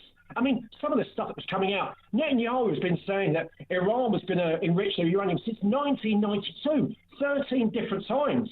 I mean, because they have been trying to. We'll talk about the weapons of mass destruction under Blair, but you won't critique the likes of Trump. This is nonsense. Sorry, well, we criticise. No, Phil, you're making a load of statements that are categorically, provably untrue about what we do here on this station. I get criticised all the time for criticising things Trump does. Do I think that Trump really knows what he's doing in this war? Probably not. I'm hoping some of the people behind him in the White House or the Pentagon do. I'm not entirely sure. Hegseth is the person 100% sure Hegseth isn't a person I would trust. But when you say, we're ramping up the rhetoric, I'm sorry, we are not. People are just talking about the stuff that they are concerned about. Islamist threat here and the Islamist threat posed by the Iranian regime in the Middle East. And I think we should be tackling it at home and tackling it in the Middle East as well. I don't think that's ramping up the rhetoric. I think that's facing up to reality. It's not. Bombing a country, you think bombing a country actually doesn't ramp it up? You think it ramps it I think down? Killing the people who are behind the biggest terror attacks in the Middle East and in the West is absolutely a good thing. Yes, 100% I support it. During barrage, we on the shores of Kent when Iranian refugees start landing on saying, what happened here? How did that happen? After saying that we should go and support the US in its military strikes. I mean, if terrorists start turning up and start bombing buses again, and do not turn around and start saying, I wonder why that was the case. They've already been doing that. When would they do it? We've had 20 foiled terror attacks in recent years, the security services said. Virtually every single terror attack that happens in the West is ultimately funded by the Iranians. And who goes into these countries to destabilise them? 65 coups, military coups by the US. No other country's done this. That's because no other country's got the abilities. I don't always support American foreign policy, and I speak out against it when I do. America ain't destabilising the Middle East. I think you'll find most Middle Eastern countries very happy with what America has done in terms of taking on the threat that Iran poses to them every single day. And if you think the Middle East is destabilised now, imagine what it would be like with the Iranian Ayatollahs in charge with nuclear weapons. We're going to have to agree to disagree. Time is against us, Phil. I so appreciate you calling in. I'm glad you had your platform, you had your say. Do get in touch, love to know what you think about what Phil says.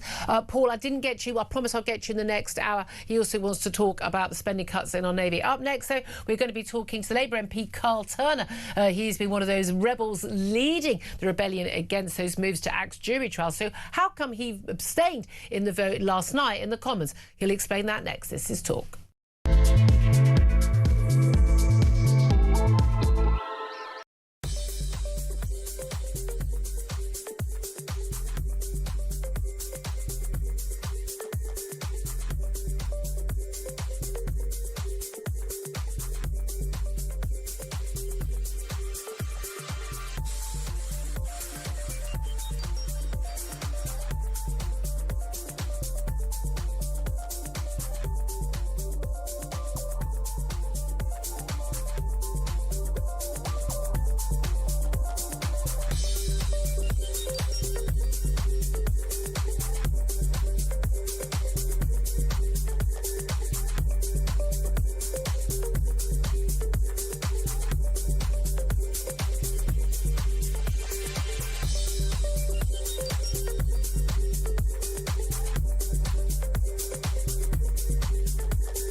Across the UK, on DAB+, on your smart speaker, on your smart TV, and on your side. This is Talk. Well, that was all a bit heated, wasn't it? 11:38 is the time. Waiting on the line, I'd like to say, is Labour MP for Hull East, Carl Turner, who joins us once again to talk about, well, everything in the news, but in particular those jury trials that could be axed. Carl, very good morning to you.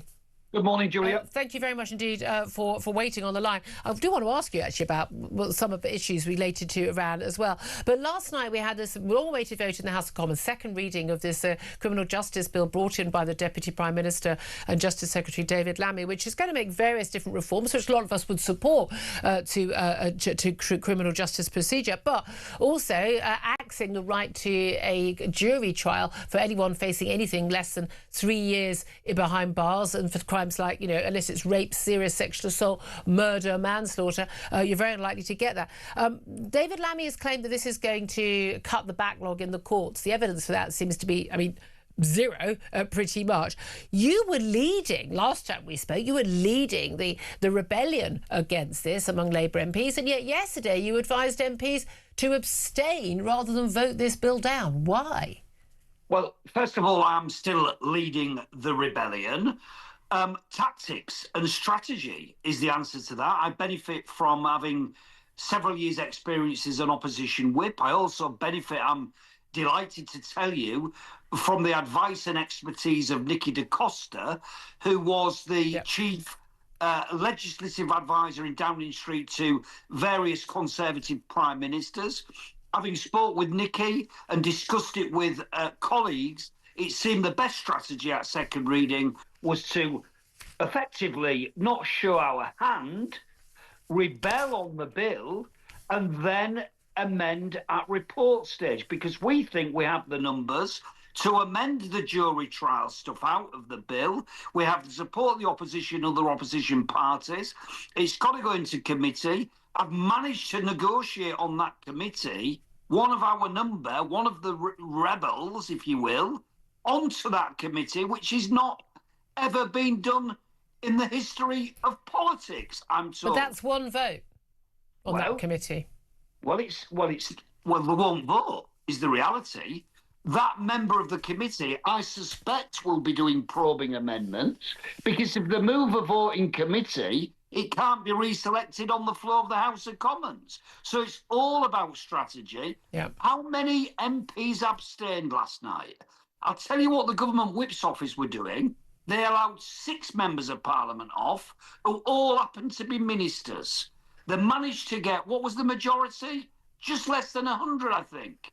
There was a massive abstention and a massive rebellion. Yeah. And I'm more confident now, Julia, I promise you, than ever I have been, that we will defeat this on amendment. And let me tell you this, the government are worrying. Well, the government are panicking. Well, yeah, I mean, again, another U-turn on the cards. What a lot of people can't get is, like, if they genuinely had evidence that, you know, cutting back on jury trials, even if they said it was for a temporary period, while we've got this massive backlog of 80,000 cases that's due to keep on growing, I'm assuming we ever actually arrest and prosecute anyone, that could be, they could justify on the practical grounds that we're going to clear that backlog.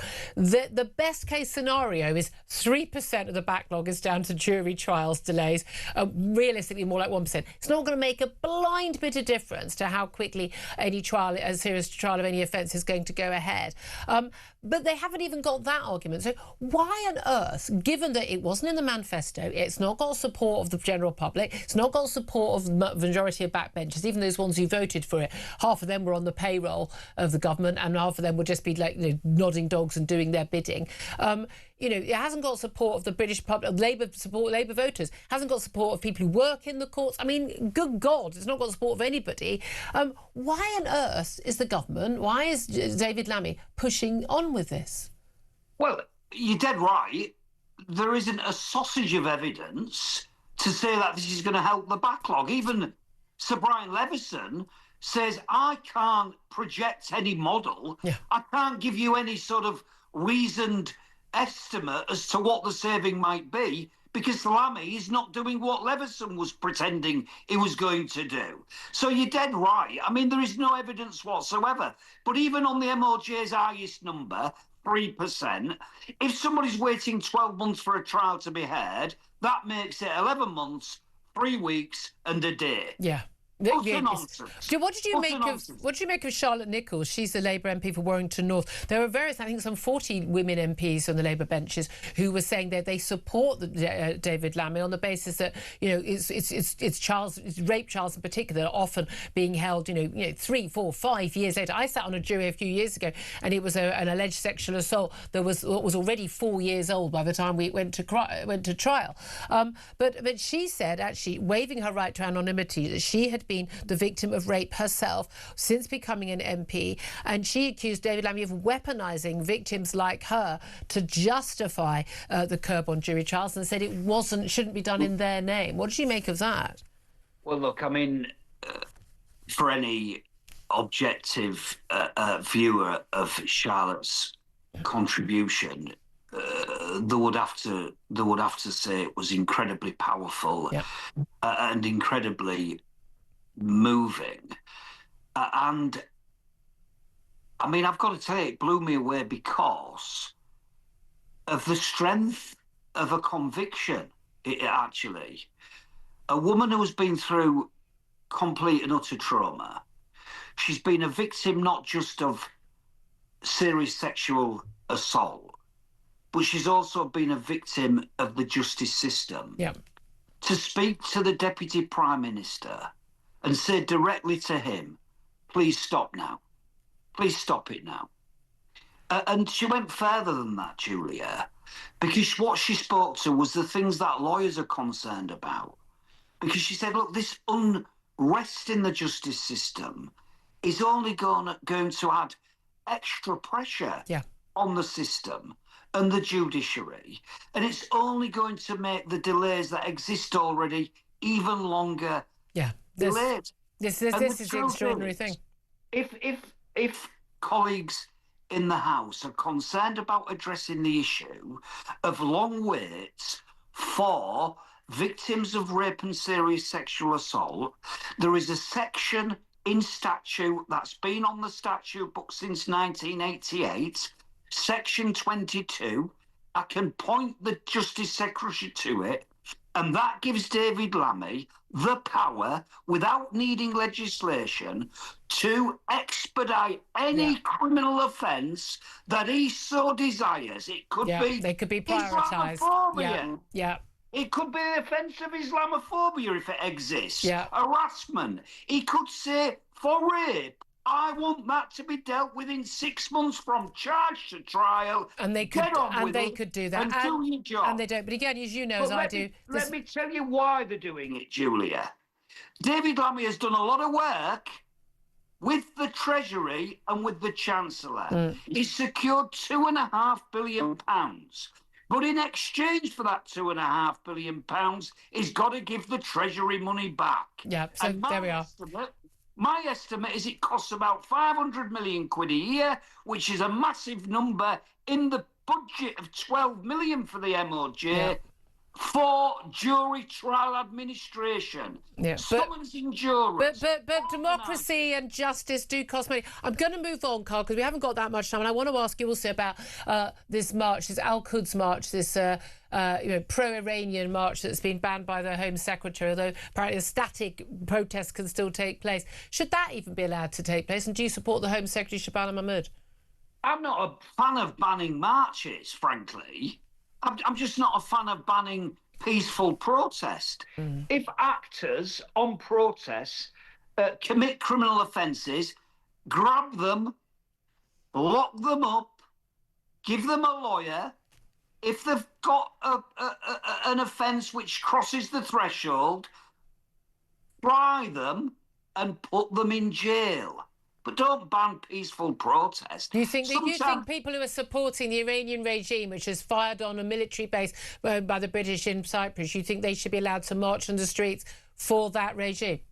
I think they can march on the streets for a cause, providing it's legal. If it crosses the line of criminal law, then I'm afraid they should be arrested, locked up, and prosecuted. Did we have march when we were in the Second World War? I know it's slightly different. I'm not pretending it isn't, but did we have marches in support of Hitler during the Second World War? Well, there would be a specific offence in terms of that nowadays. There wasn't in the Second World War. But look, I'm not a fan of banning marches. If it becomes criminal, lock them up and prosecute them. That's my view. Okay. Let me also ask about this new Islamophobia, anti-Muslim hostility definition. Are you concerned, as many are, about the implications for free speech, whether a blasphemy law by the back door? We've got some guidance has gone out to schools in the north of England suggesting, some children whose parents are strict Muslims may oppose, certain dance classes or music classes or depictions of art depicting the human form, and they'll be unhappy, and we need to be aware of that. I mean, we are looking at a very, very, very big challenge to our fundamental freedoms. You talk about the freedom to protest. The freedom of speech is surely even more fundamental than that, isn't it? I think it's incredibly important, but I'm not a fan of anti-race or anti-religion or any phobia. I'm not a fan of anti-Semitism, and I'm not a fan of Islamophobia. But the reality is there's already criminal offences exist. If it's harassment, alarm and distress under the Public Order Act. Nick them, try them, get them in prison. If it's an online or a telecommunication offence, there's an offence there for harassment. If you're causing harassment, if I start texting you or calling you out online continually, and you say to me, stop it now, I'm getting fed up, and then I continue after you've said stop it, it's a criminal offence. I should be tried. I should be prosecuted. There should be an injunction to stop me harassing you. That's what the criminal law exists for. So this goes too far, then. Julia, there's too many criminal offences. Parliament passes more and more criminal offences every day of the week and twice on a Sunday if they can get away with it, on the basis that they then want the police to go and say, right, go and find out if that was Islamophobic, please. Well, what do you mean? What does it mean? Obviously concerned about it. Carl, we'll have to leave it there. I could do this all day. Don't keep messaging me. I'm going to tell you not to answer any of my messages from now. Labour MP for Holly's, Carl Turner, thank you very much. Going to take a quick break. Up next, going to talk to former Met Police Detective Peter Blexley about that ban. Also, police hunting for a suspect after a teenage girl was stabbed at a high school near Norwich. For goodness, I mean, this has got to stop happening. We'll talk about that up next. This is Talk.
the UK.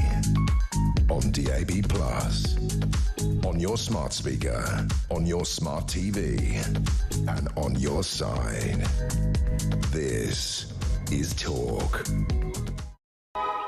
Very good morning. Welcome back to the show. 11:53 is the time. Let's go straight to my next guest, former Metropolitan Police Detective Peter Blexley. A very, very good morning to you.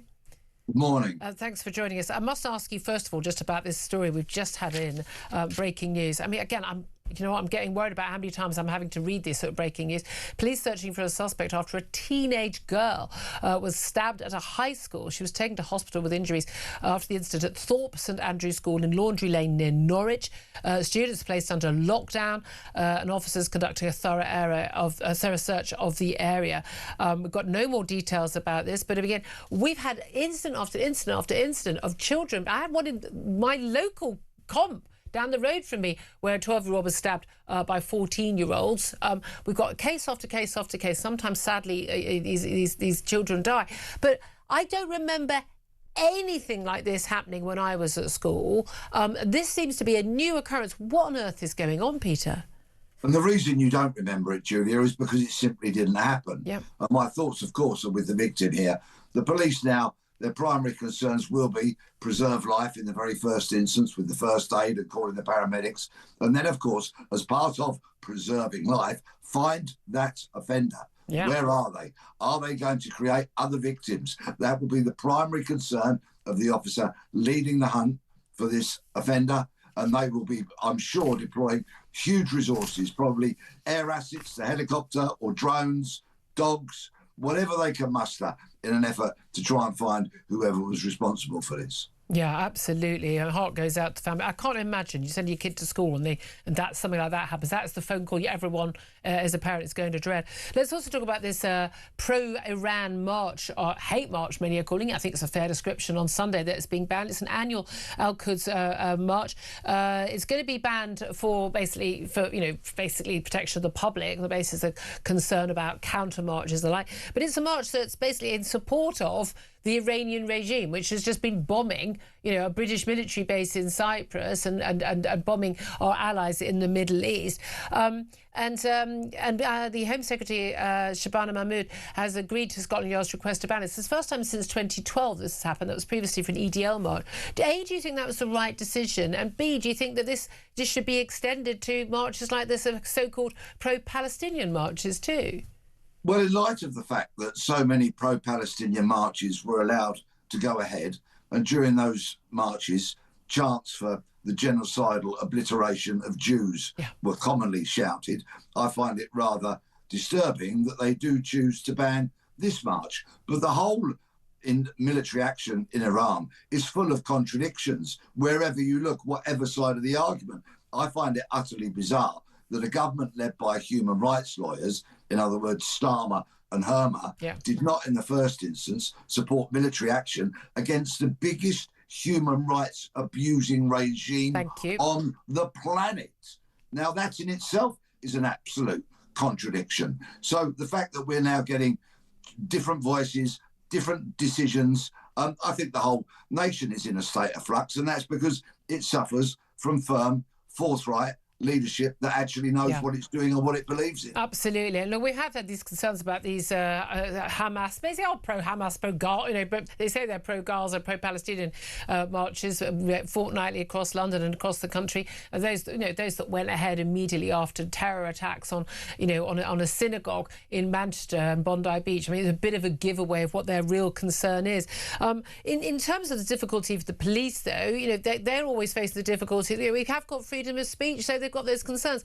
Can I ask you also, though, about grooming gangs? We've had a letter to the Prime Minister from a number of MPs, 8 Conservative MPs, 3 London Assembly members, demanding, from the Home Secretary and the Mayor of London, Sadiq Khan, arguing that they must look specifically at London as part of their investigations into grooming gangs. We've already had a lot of, we think, watering down of what that grooming gang inquiry is going to do.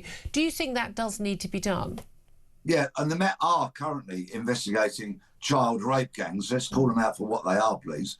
But of course, Khan, the lamentable mayor of London, has been in denial. He's obfuscated, he's dodged. They don't exist. They happen in 52 plus cities and towns around the country, but just miraculously not in London.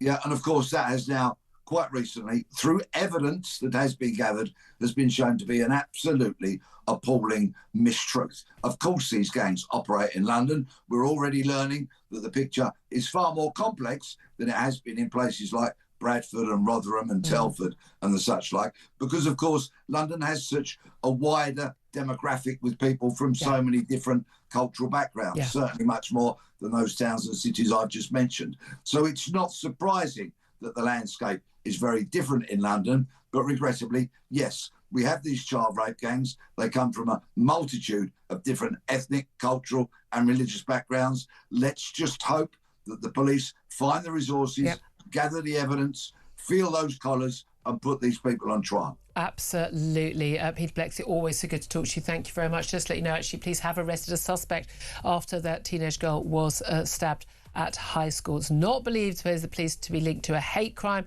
reported at the same school last week. Claire Pearsall, I mean, we've got teenagers. This is the stuff that terrifies us. That phone call from the school. Hello.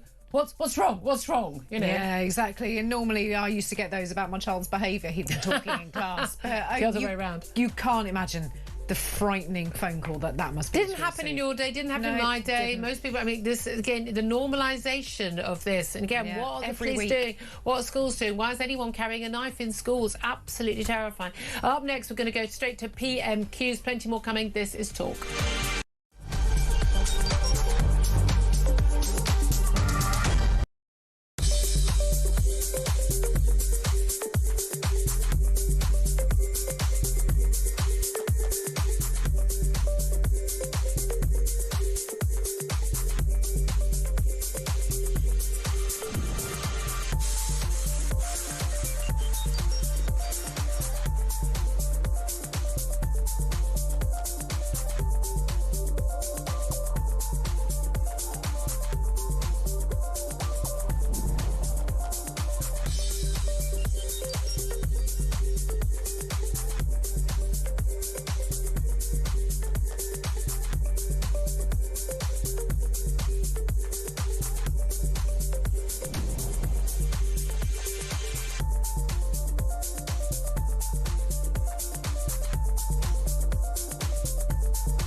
Across the UK, on DAB+, on your smart speaker, on your smart TV, and on your side.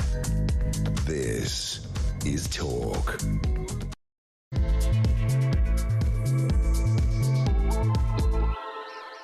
This is Talk. I'm Julia Hartley-Brewer. Let's go live to the House of Commons right now. Action. But the best thing that we can do, Mr. Speaker, is to work with others to de-escalate the situation. And Mr. Speaker, as I said to the House last week, I took the decision that we should not join the initial US-Israeli offensive against Iran.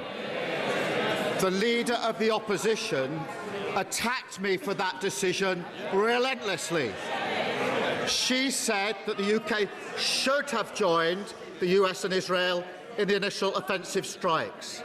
Mr. Speaker, then yesterday In the wake of the economic consequences, the Leader of the Opposition totally abandoned her position. She told the BBC, "I never said we should join."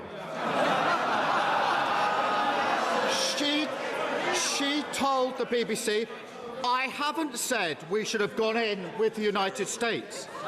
That is the mother of all U-turns on the single most important decision a Prime Minister ever has to take, whether to commit the United Kingdom to war or not. Mr. Speaker, I think the mother of all U-turns is him saying that they're not increasing fuel duty. That is news to us because last week the Chancellor stood up and said the fuel duty was going to increase in September. The Prime Minister told us at the start of the year that the cost of living was his #1 priority. So can he explain how a rise in fuel duty helps with the cost of living? Mr. Speaker, fuel duty is frozen. It's going to remain frozen until September.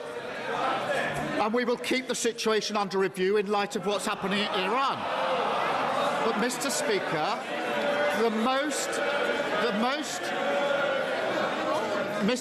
the most important issue is de-escalating the situation.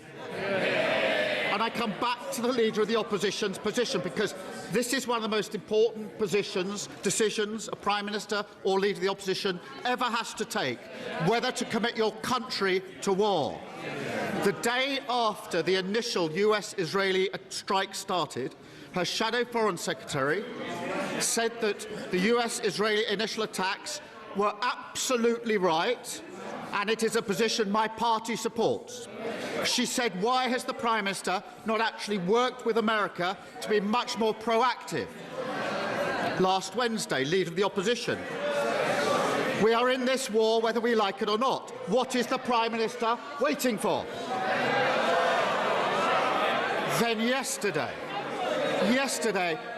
she says, I never said, I know they don't want to hear it. I know they don't. I wouldn't want to hear it if I were them. After all that, she said... Order. Enough is enough. I can't hear it. Who wants to lead the first ones out? Right, we'll have a little bit more silence. Prime Minister. So after 9 days of saying, join the war, join the war, join the war, yesterday she says, I never said we should join. I haven't said we should go in with the US. I'll tell you what's happened, Mr. Speaker. She and the Reform leader have been spooked because they realise they've jumped into supporting a war without thinking through the consequences. And now she's furiously trying to backpedal. The Prime Minister seems to be asking last week's questions. This week, I'm asking about fuel duty. He has said that he wants to help... Mr. Speaker, he has said that he wants to help with the cost of living. My constituents live in a rural area. They rely on their cars to get to the shops, take their kids to school, see their elderly parents. And they tell me the rising cost of petrol is the single biggest cost affecting family finances. So does the Prime Minister not understand how important cars are to people in rural areas, or does he just not care? Prime Minister. Mr. Speaker, we're working across all departments and with allies to deal with the impact of the conflict in Iran, as the House would expect. But she says about, if I'd asked her last week, her position would have been, we support the initial strikes and we want to join the war. This week she says, we don't want to join the war. I'm sorry, that is a screeching U-turn. And Mr. Speaker, this is it. In this job, you don't get a second shot at making the right call on taking your country to war. If she were Prime Minister, Mr. Speaker, we would be in the war, and she would be coming back to Parliament a week later to say, oh, sorry, I got that one wrong. Order! I'm sorry I'm interrupting you, but unfortunately, we've got to stick to Prime Minister's questions, not opposition questions.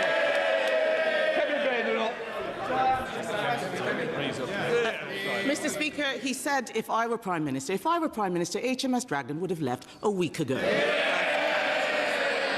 only time...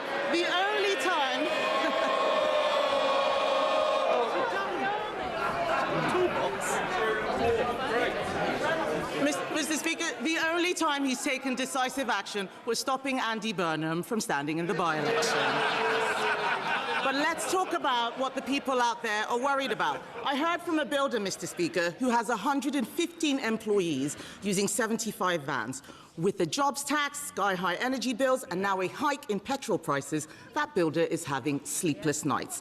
How does the Prime Minister justify a rise in fuel duty to that small business owner and millions more like him up and down the country? Prime Minister. There hasn't been a rise. It is frozen. There isn't going. It is frozen until September.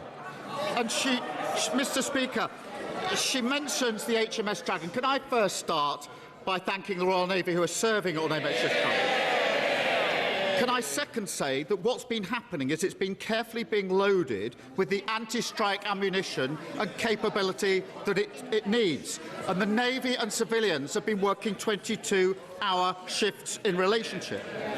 But in relation to those that are taking the action to defend us, what does she say? Just hanging about.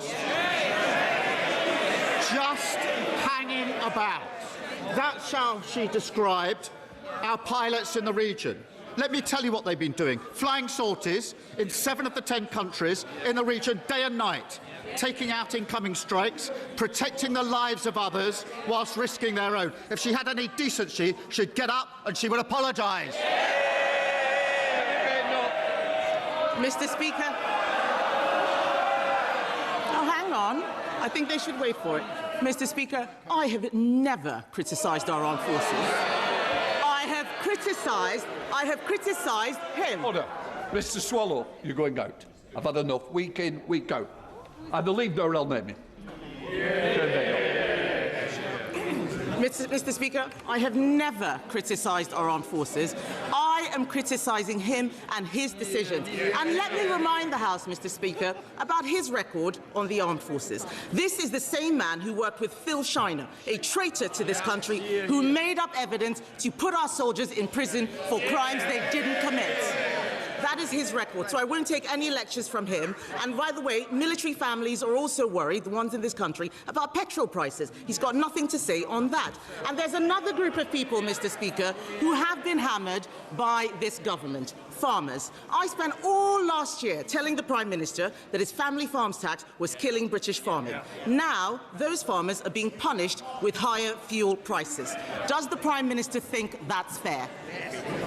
So, Mr. Speaker, no apology to our pilots who are risking their lives. And I'm not going to take lectures from someone who says we should join the war, and a week later says, can I change my mind? I got that wrong. It is deeply embarrassing. But she's not the only one. Mr. Speaker, last week she's not the only one, the leader of reform. We should be part of this with the US and the Israelis. We have to get rid of the regime. We should do all we can to support the operation. I make that perfectly clear, he said. Until yesterday, screeching U-turn, we shouldn't get ourselves involved in another foreign war. Two parties packed with failed Tories, led by leaders who are not fit to be Prime Minister. Mr. Speaker, he doesn't want to talk about fuel duty because he has got absolutely no answers. The Conservatives are on the side of farmers. We are also on the side of drivers. We froze fuel duty every year from 2011, and in fact, we cut it in 2022 because we care about the cost of living. Labour think drivers are a cash cow. And now, Mr. Speaker, they think that drivers are a cash cow, and now they're hiking fuel duty for the first time in 15 years. Everyone in this House knows the pattern. First, he'll march his backbenchers up the hill. Then they'll be forced to defend fuel duty rises in the local elections. Then there'll be another humiliating U-turn. So why doesn't the Prime Minister just stand up, admit he's got it wrong again, and scrap the fuel duty hike now? Mr. Speaker, in the last 2 weeks, I've made two of the most important decisions a Prime Minister can make. The first is that we should not join the war in Iran. The second is we should protect British lives and the British national interest. The leader of the opposition decided that we should join the war against Iran. A week later, that we should not join the war against Iran and to insult our armed forces. She has utterly disqualified herself from ever becoming Prime Minister. Thankfully, she never will. Well, what an extraordinary Prime Minister's questions. They actually started rather earlier than we normally expect. That first question that Kemi Badenoch was asked was, I mean, as you saw from the other 5 questions, was about the cost of living, particularly the cost of petrol duty, fuel duty due to rise by 5 pence in September. And as you saw, what was the extraordinary thing there was Kemi Badenoch asking a question 6 times in a row about the cost of motoring, and the Prime Minister answering a very different question constantly about the Iran war. And Kemi Badenoch also kept attacking Nigel Farage as well, the leader of Reform, talking about his their U-turns, his perceived U-turns in terms of their support for the war, for the US, and what Britain's role would be. Claire Pissell is still with me, former Conservative government advisor. We normally have Peter Cardwell with us at this time as well. Yeah. Unfortunately, he's unable to join us today.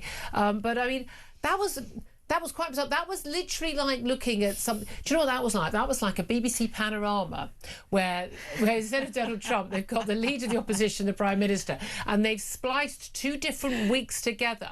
Yes. And one of them's asking questions about one thing, and the other one's answering questions about something quite different. Although, of course, the Iran war is the reason why fuel costs have gone up right now, but they're not the reason why there's going to be a rise in fuel duty of 5 pence in September. That's right. And the Prime Minister seemingly held the belief that petrol prices, fuel duty had gone up while also it's frozen. So which one of these is it? I think he's getting confused as to price at the pump and duty. He doesn't do duty. He doesn't do detail at all. That's the key thing. There's no doubt the price of the pumps has gone up. Yes, and as we always know, there's a price of oil. Yeah, because you're again a rural driver. When we all know, and this is what everyone notices, and it's exactly the same with all inflation. But same with the interest rates and the like. When they go up, we get the immediate impact. We get the price rises or the interest rate hike or whatever. Yeah. When they go down, it takes a few weeks for that to muddle through the system, doesn't it?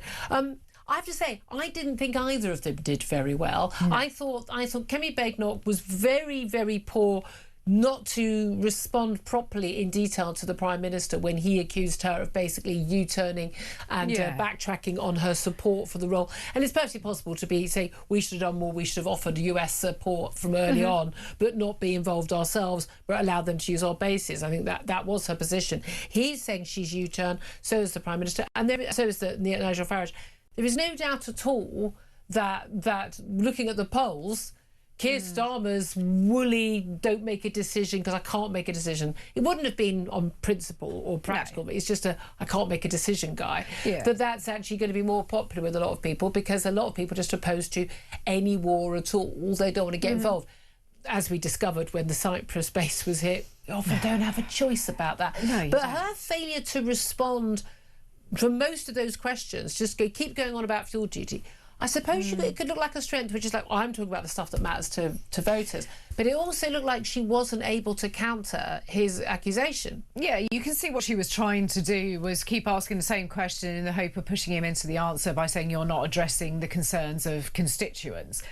But it just made her look quite weak in the respect that she didn't then come back at him when he's launching a load of criticism. If he makes a claim and you can't immediately go, that is not true. Like she did say, I've never criticised. She said very strongly, I've never criticised our armed forces, I've criticised you. That was very specific. But previously, she really did not have an answer for him. She didn't. And it was like she was going off her script and she couldn't get away with it. But also it's then pushed the situation for the Prime Minister to turn this into leader of the opposition questions, which then the Speaker did pick up on and say, right, he got a bit feisty, didn't he? He did. He sent someone out as well. That's quite Did he actually send someone out? I couldn't work out whether he actually had or not, because I shall name you, but he'd already named... Yes, Peter Swallow, who's the Labour MP for Bracknell. Basically, if you're too rowdy, you get thrown out. Yeah. I have to say, I also thought the Prime Minister came across as utterly pompous and ridiculous. Yeah.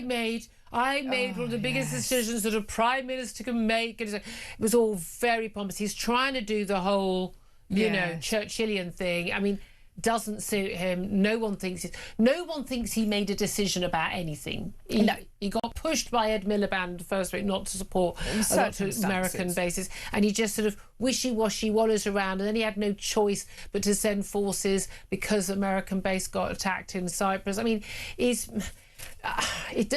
were saying earlier, I asked you to call in, what is he actually good at? I mean, I thought frankly it was a pretty poor performance from both of them. Oh, it was appalling on all sides, and the Prime Minister, you know, going on about how big a decision and the weight of the world was on his shoulders. You can imagine him phoning up his mates or in a WhatsApp group with mates if he has them. He doesn't have mates. Say, I've had to decide to go to war. This has been a very big day for me. And he was almost celebrating the fact that he's had to make that big decision. You shouldn't be celebrating. But that's because, let's face it, Prime Ministers get a little bit excited about. Yes. Well, I think it is the most terrible decision because you could lose your British servicemen and women. But I think there's also an element where they get a little bit excited. They stand in front of a flag and they get a bit bigged up about this, and it's all terribly important, and they these meetings. I thought it was just the whole thing totally unbecoming. You sort of want to take them both out of the chamber and say, unless you better, you're not coming back in here until you behave yourselves. It? I mean, is that it? That's the best that we have as our elected politicians. It was rubbish on all sides. Really didn't stand up.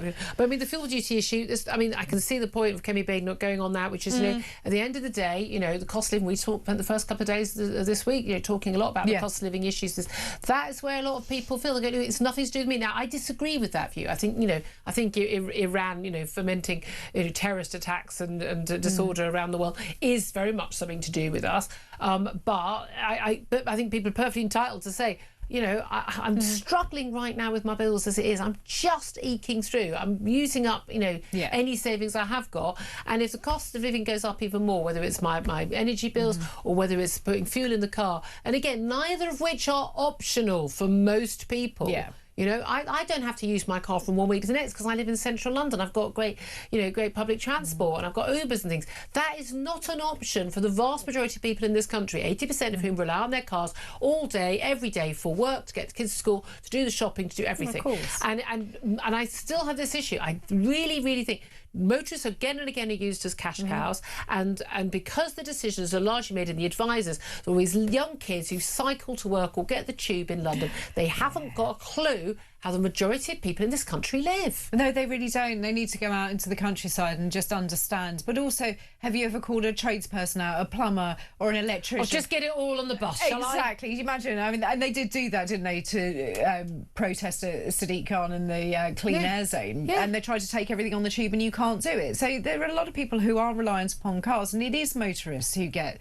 the brunt of all of this. It makes me incredibly We tend to be taxpayers as well already. Absolutely. But this is how much can you tax of the basic cost of living, and you have no choice but to pay it. Yep. So an increase in road fund licence for your car, an increase in petrol, an increase in insurance. You've got no choice. You have to. Wait a minute. No, the AA and the RAC, motoring organisations, they give us some advice akin this week, I think, to put a jumper on if you're cold, but telling people, you know, drive less, don't make non-essential journeys. We live in the 21st century in a first world country. You make as many non-essential journeys as you sodding well want to. I think it's extraordinary that people talk this nonsense. And one of the other pieces of information was to drive less aggressively. Don't brake so hard. And it's like, I'm sorry. You could just imagine how I drive, can't you? I'm straight up to those lights, but there we are. Anyway, 12:22 is the time. We're going to take a quick break. Also, actually, I'm going to tell you about our competition, but we're also going to get your messages up. I want to get your calls on, lots of you calling in about the banning of that Al-Quds march in support of the Iranian regime, but also about what's happening with the armed forces. Love to hear your reaction to what happened at PMQs. Also, I did ask you a little earlier, we were saying just how utterly useless the Prime Minister is. Is there anything that he's good at? That's my question.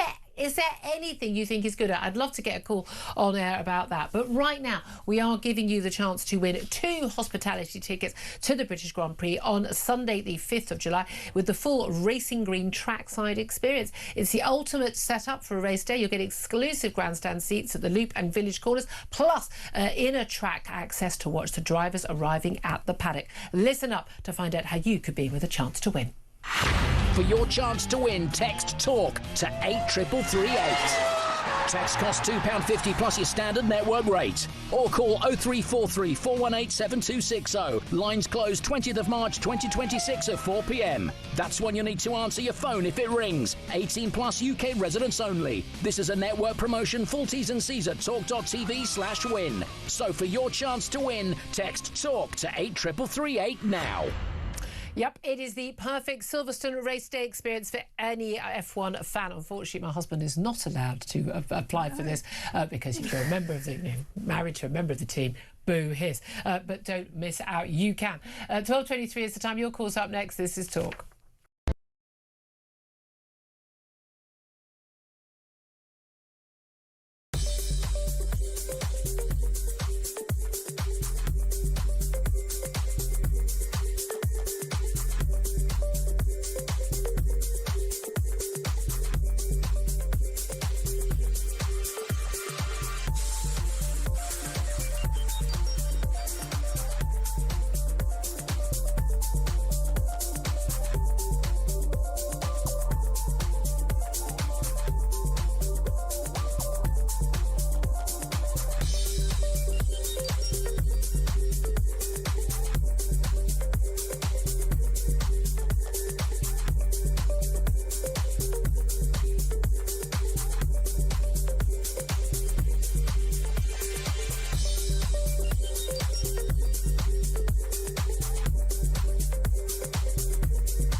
Across the UK, on DAB+, on your smart speaker, on your smart TV, and on your side. This is Talk. This is Talk, the Home of Common Sense. Get your calls in just a few moments. Claire Pistol's still with me, former Conservative government advisor. Now, you do actually, in your day job, work for one of the deputy speakers of the House of Commons, don't you? Now, we know we're going to get these Mandelson documents that are going to be published. Just the first tranche, apparently not involving quite a lot of the what we hope will be the juicier stuff. God knows how much will be redacted.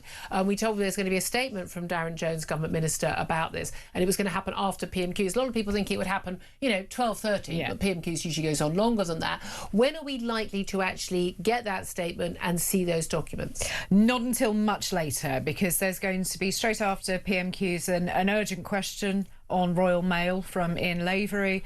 And then there's going to be the statement from the Home Secretary on policing, and then the Al-Quds march. Of the Al-Quds march, and then you get to the statement on that. So I roughly reckon around 4 p.m. That's what you predict. Again, these things are always up in the air. But we have been told by Darren Jones this morning, the government minister who's going to be making that statement very conveniently after PMQs, the documents are going to be published straight after PMQs, so that we will hopefully have something about what's in them before 1 o'clock. We will certainly bring it to you here live, and certainly Ian Collins from One will bring you whatever people can decipher from what is not redacted in those documents. But just to give you a heads up on that. Right now, let's go to your calls, 0344 499 1000, on the armed forces and on Keir Starmer and goodness knows what else. Paul is in Southampton, wants to have his say. Hello, Paul. Sorry we couldn't get you in the last hour.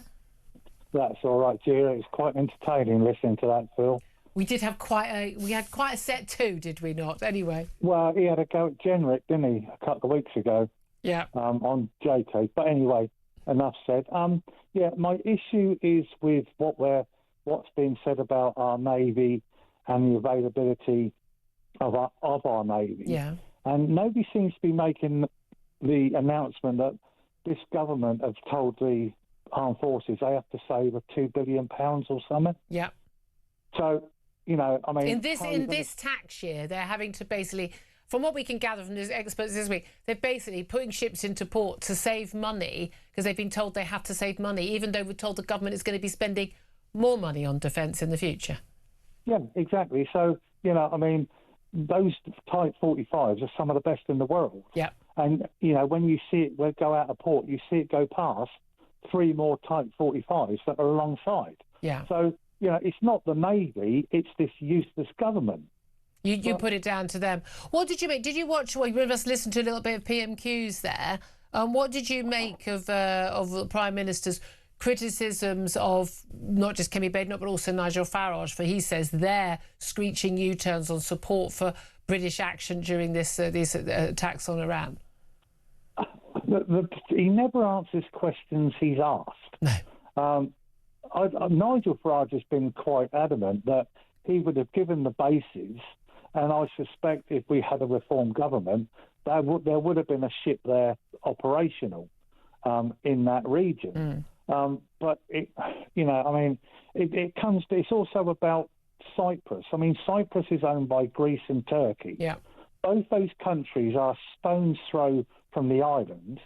So why is it that the Greeks send a frigate and the Turks don't send anything? You know, I mean, yes, we have a treaty to defend the island. They did. I think they did send defensive forces. The Turks haven't sent anything. I believe they did. Did they? Well, I must have missed that. But, I mean, as for the French Macron coming around with his 9 frigates and that, I mean, Marseille's just round the corner. Yeah. And there was no need to send 9 frigates. If we're going to send 1 ship, what is the point of him sending 9? Yeah. Are his frigates that crap? But, well, apparently in a rather better nick than us. Paul, thank you for that. Very good point about the spending cuts. You know, that seems to be a lot of the reasoning behind this. And again, these are political decisions ultimately. Let's go to Irene, who is in Bedfordshire. Hello, Irene. What do you want to say? Hello, Julia. How are you? Very well indeed. Lovely to hear from you. And you. I'm just really, really scared at the moment the way this government is acting. I think Keir Starmer is a pathological liar. He can't help himself. He's also comes over as a complete narcissist. And like the last caller said, he doesn't answer questions. Yeah. He should answer questions. I've got to be honest, I've been following PMQs and all these things for so many years. I've never seen a Prime Minister answer questions. When a Prime Minister does occasionally say, in fact, Keir Starmer did it the other week about Mandelson, did you know this in advance? I mean, he went, yes. And the whole House just went, whoa, whoa, whoa. There was a clear, simple answer. It's so rare from any Prime Minister. Is he any worse than the rest of them? Disgusting behaviour of a man that's got our country under his fingertips. I call him the bouncing ball because he bounces and bounces and gets away with everything on every time. I will never forget the time when we had COVID, Julia. I'm like you, thought it was a load of old rubbish. I sat there and I watched that man. There was a photo of him having a party in an office in front of the window. Yep. Conservatives were condemned. And he got away with it. His was legal. I have to say, I never thought COVID was a load of old rubbish. I thought it was serious, but it wasn't worth shutting the country down. But again, I foolishly thought that we were being told the truth by our Chief Medical Officer and Chief Scientific Advisor, and we weren't. I'm still amazed these people are not behind bars. But there we are. Irene, thank you for that. She's not a big fan of the Prime Minister. He's a pathological liar, she says, Claire. I mean, strong words, and so I don't think she's wrong. And a narcissist. I think the narcissist thing is a really interesting point. Yes. I think he is. I think he's he was very puffed up at PMQs, wasn't he? Just very pleased with himself. Yeah, and that's coming out more and more. And he gets very tetchy and defensive and not answering the questions. And he goes to that sort of default action of that nasty behaviour that controlling men tend to have.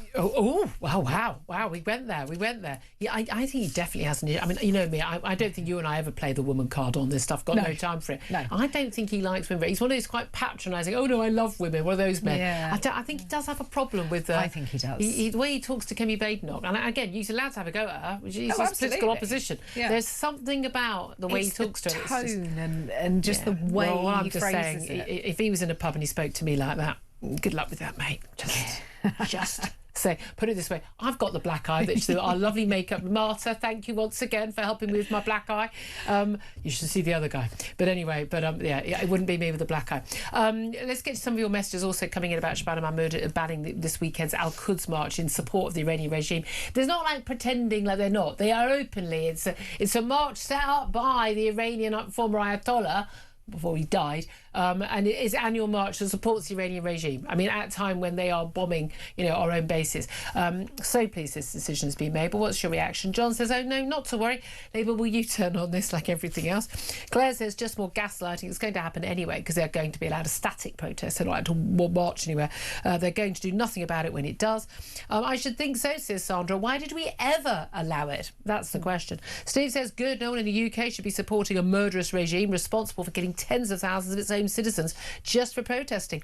And that's the irony. If these people complain about having their protest banned, really? Well, at least we're not shooting you in the street and deliberately blinding your women, which is what they do in the Iranian regime. It's a punishment. Brilliant news, says Andrew. Right decision. David says all the people protesting the death of a genuine dictator need to be investigated by the security services. Yeah. And if you're not British, I would like you to be moved out of the country. I really think we need to start waking up to this nonsense.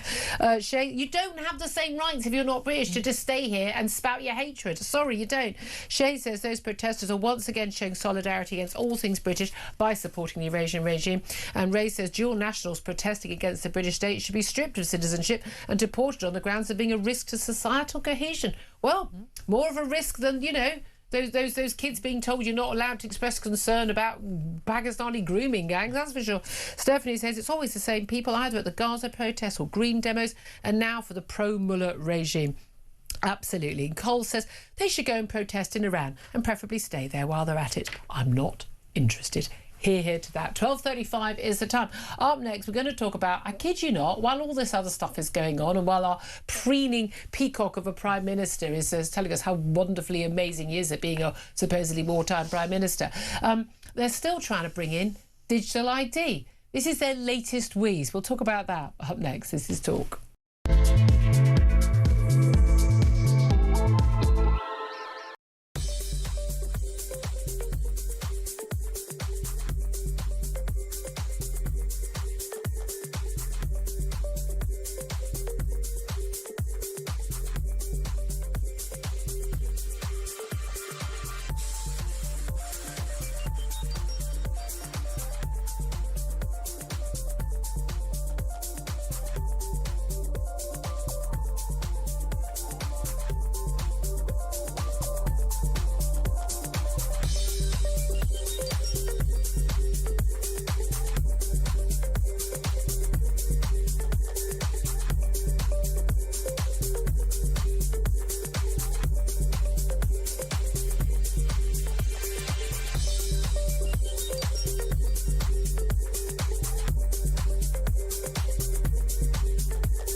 Across the UK, on DAB+, on your smart speaker, on your smart TV, and on your side.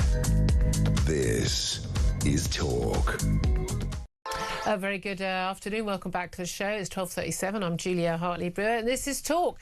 Let's talk right now about, again, this just won't go away. This will not go away. This is part of the deal for Tony Blair, helping out Keir Starmer behind the scenes, or not helping him out, depending on the latest headlines you can read on the Iran. But Sir Keir Starmer is once again looking to keep going forward with those digital ID plans. However, now talking about paring it back further. Originally, it was supposed to be compulsory. That's how it would work. And the idea, of course, was it was going to somehow miraculously prevent people coming to the UK illegally on those dinghies across the Channel to seek work, because employers would be required to check their digital ID for them to get a job here, to work illegally, even though, of course, they're already required to check for ID and check they've got a permit or they've got a British passport and a national insurance number so they can work. So none of us could quite work out why that would work. Then he said it wouldn't be compulsory because there was a massive backlash in the polls. But his officials have now warned it could cause unique privacy and safeguarding issues if it's rolled out with his digital ID plans. So they now started a consultation on a new digital ID, promising government by app. They say it's about speeding up access to public services, including free childcare and benefits. Well, let's talk about this with Andrew Orlovsky. He's a business journalist and a columnist for the Telegraph as well. Good afternoon to you, Andrew. Hi, Julia. Thank you for joining us. This idea has been around for so long. It's something that, basically, Tony Blair gets his rocks off on this. This is his big thing. Everything in the world's going to be solved by digital ID cards. We were told, I think the British public basically just guffawed and turned away when the Prime Minister said digital ID cards were the answer to the Channel boat crisis. Then we were told it was about speeding up public services, like compulsory. They're not compulsory. So what is this latest version they're looking at? Well, it never went away. I think the Number 10 did a real number on the lobby journalists back in January when it said it wouldn't be mandatory for the right to work checks. Yeah. But if you rang up the press office, they said, everything's steaming ahead. Everything's still being built out, and you'll see it digital ID by the end of the Parliament. One of the biggest concerns is the one that Donald Trump cited when he froze all digital identity work via an executive order. He said this is a cybersecurity risk. It puts all your eggs in one basket. Yeah. And for over a year, I've been working with a whistleblower who works on the platform that this is being built on, which will more or less become compulsory. And that is got really serious security issues around it. And we've had that in India, wasn't it? Someone literally died of starvation because they couldn't access anything because their digital ID had been, taken by somebody. And this thing, we've seen banks who are pretty good at cybersecurity. And we've had, the Defence Department who just leave, basic, fundamental documents at bus stops or in train stations. We know that's a risk, but we're talking about every bit of information about someone in one place. And the risk of that being hacked is off the scale. It's slightly different, Julia. It's not so much that everything's in one place, but you have this kind of magic key, if you like, which will get you into all sorts of other things. Even now you can take custody of a child using this very dubiously secure one login system. And what do you mean, take custody of a child? You can apply and you can use the one login to authenticate yourself, to tell a state that this is who you are. Now it could be anybody. I think this is an enormous security threat. Peers in the House of Lords, Baroness Finn, Tim Clement-Jones, have called for they basically said you can't trust the management. Look, it was hacked a year ago. It was taken control of without detection, and they could take control of the database. David Davis has said this is worse than Horizon, and we have a chance to stop it. And who knows what malware is in there. But the current management at the Government Digital Service, this is what Labour's pulling all its hopes on this one login platform. They're marking their own homework. I think they're leading ministers at this point. We can't trust this system. And there's no benefits for us. This is always the thing with digital identities. What's the benefits in it for go us? to the bureaucrat. Well, hold on a minute, though. I think that a lot of people will be using their NHS app, which lots of us had to download because in the COVID period to show our NHS, our COVID pass. I know you can all shout at me for doing it. Yes, I travelled abroad with the COVID pass.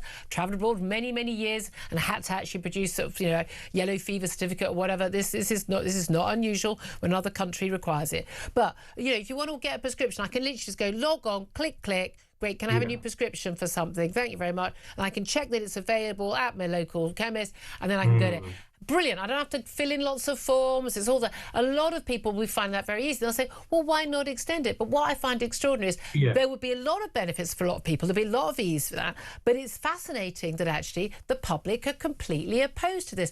And they've really, I think, understood that not only is, the likelihood of being hacked, but also the ability of the government, the authorities now. I think people are a lot more wary, not just... People say conspiracy theories. Average people are just a lot more wary of how much the government can control you and control what you buy and what you can do if they have a digital ID, which again, it's not like my driving license, is it? It's not like, oh, well, here's all your passport. This is something that in real time could be activated and deactivated. Yeah, it's extraordinary how keen they are on it. I mean, I was thinking how many things go through my letterbox in which I need to fill out a form. I mean, it's really strange. I mean, sometimes I think Keir Starmer is a kind of a sitcom actor who's kind of been sent through time to now. He keeps going on about a piece of paper down the back of the sofa. Yeah. All my utilities are digital. I don't think there's almost no sort of relationship with the state which isn't already digital. I think they've missed the boat with it and they know it. I pay my taxes fine. We have logins for all of these things. What they want, what it gives them, and I'm not going to say this leads to dystopia tomorrow, but they want something to link it all up with. Yeah. And knowing bureaucrats as they do, they just like to create work for themselves. Yeah. They think they're bringing order to chaos, making everything orderly.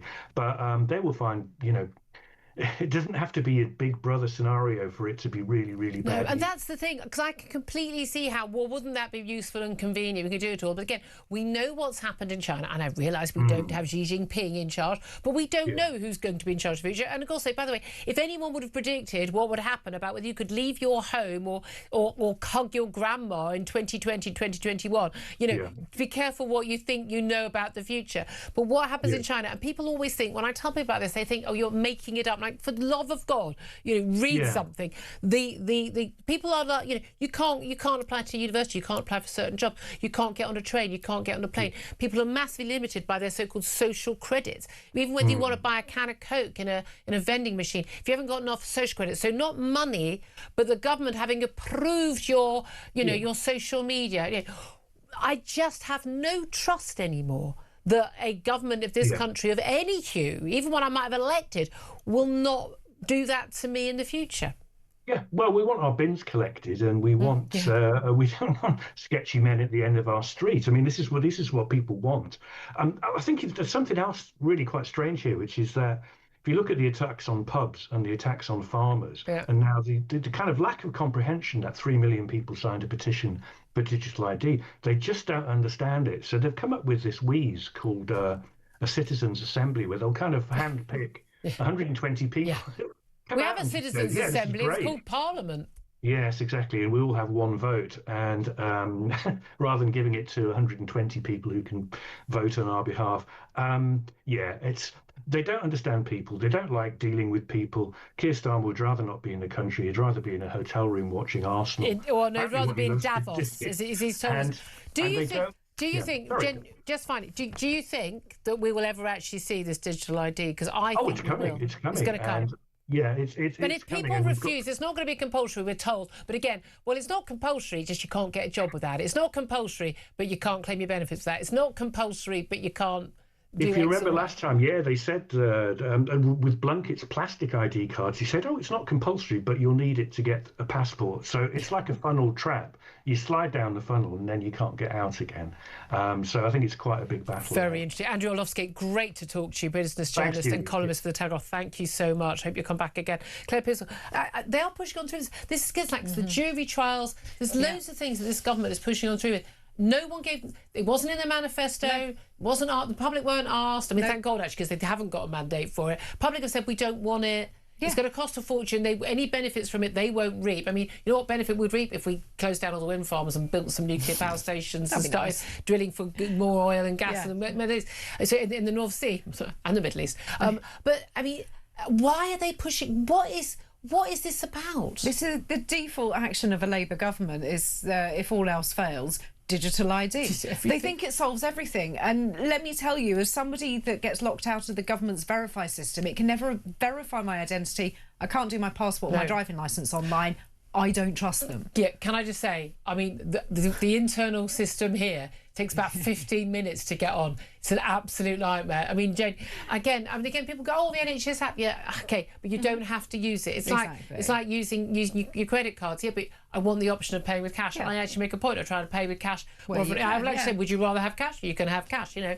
But I mean, you don't have the credit card sums then and things like that. I just and you know what? I don't want everyone to have a record of. I live a boring life. I don't want anyone to have a record of what I do and to be able to control what I do. It's just outrageous. See how many pounds of carrots I buy in Talking of money, though, using money. Apparently, these documents about Mandelson are going to reveal that he received a severance payment of 70 grand when he was sacked as our ambassador to Washington last year.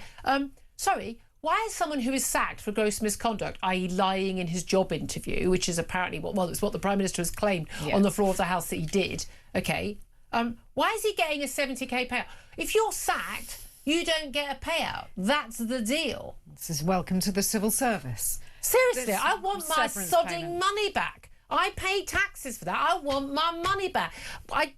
He committed gross misconduct. Yes. That's why he was sacked. You don't get a payoff if you're sacked. This is pay the money back, Pete.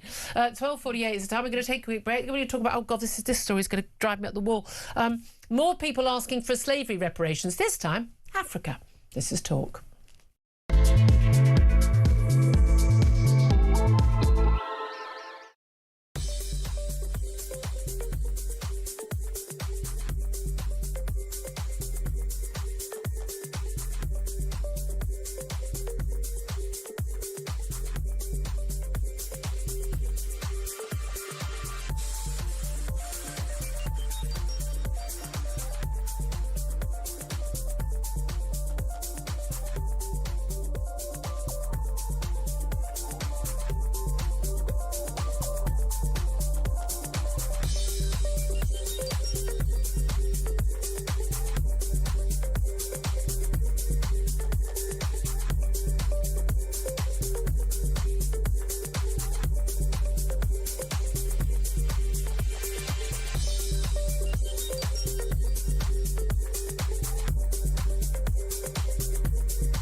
Across the UK, on DAB+, on your smart speaker, on your smart TV, and on your side. This is Talk. Good afternoon. Welcome back to the show. 12:51 is the time. Well, as we wait for more of those details about those Mandelson documents to come out, let's talk about something else that's just going to infuriate you. We've had all those demands, haven't we, for reparations from the Caribbean countries, basically a whole load of completely corrupt, incompetent governments just thinking they can get a nice quick fix. And if you're thinking if we pay those billions, indeed trillions they've been asking for some sort of reparations for what happened hundreds of years ago, which, by the way, we were responsible for stopping, you're welcome. That money will just go into their pockets, not the pockets of the people who they claim to represent. But now we've got a new demand. The African Union of Nations planning a Chagos-inspired legal battle to win slavery reparations from Britain. They're preparing to take former colonial powers, including Britain, obviously, to international courts over centuries of slavery and empire, arguing that the transatlantic slave trade was a crime against humanity. Let's talk to Senior Fellow at the New Cultural Forum, Dr. Philip Kisley now. Good afternoon to you, Philip. Hi, Julia. It's great to see you. Oh, but under infuriating circumstances. Now, look, slavery is a crime against humanity, absolutely is, and it's something that was perpetrated by every empire, by pretty much every country that was in a position to do so for for millennia. We were the only country that basically, at our own personal financial cost, chose to end the slave trade. Why on earth do these African leaders think we owe them reparations? Well, first of all, of course, the Africans themselves participated in the slave trade. and of course we couldn't stop them. We officially stopped it, but you know, slavery is going on today in Africa. I think that the stats are something incredible, Julia. It's something like about 1 in 7 or 1 in 10 people is in some kind of bondage, are not completely free. Yeah. So you would think that these African nations would be focusing on that and not on stuff that happened 200 years ago. We're in a situation, right? This is how crazy it is. We would be in a situation in this country where descendants of slaves would be paying money to descendants of slavers in Africa. Yeah. And we're talking trillions and trillions of pounds here. Now, this is the problem with luxury beliefs. They always beggar you. They always come back and bite you. It's perfectly okay to have these luxury beliefs in Hampstead and just spout nonsense at dinner parties. The problem is when you're talking about, what was it, 19 trillion? Yeah, I mean, these numbers, you just make up a number. It doesn't matter what it is, because the thing with this is we have to take this really seriously, because we're talking international law. We're talking Richard Hermer here. This is on the back of his stuff, and we're talking international lawyers. This is about the International Court of Justice and their ruling on the Chagos Islands, which was non-binding, utterly nonsense. We totally, for defence purposes and indeed Commonwealth purposes, totally irrelevant. But our government decides to go with it. They have basically opened up an absolute nightmare for us. Well, once you set a precedent, then you're finished. And this isn't like, you know, Lenny Henry saying, well, I've done the maths and we owe 11 gazillion pounds to everybody. This is a bit more serious. And this won't just be money.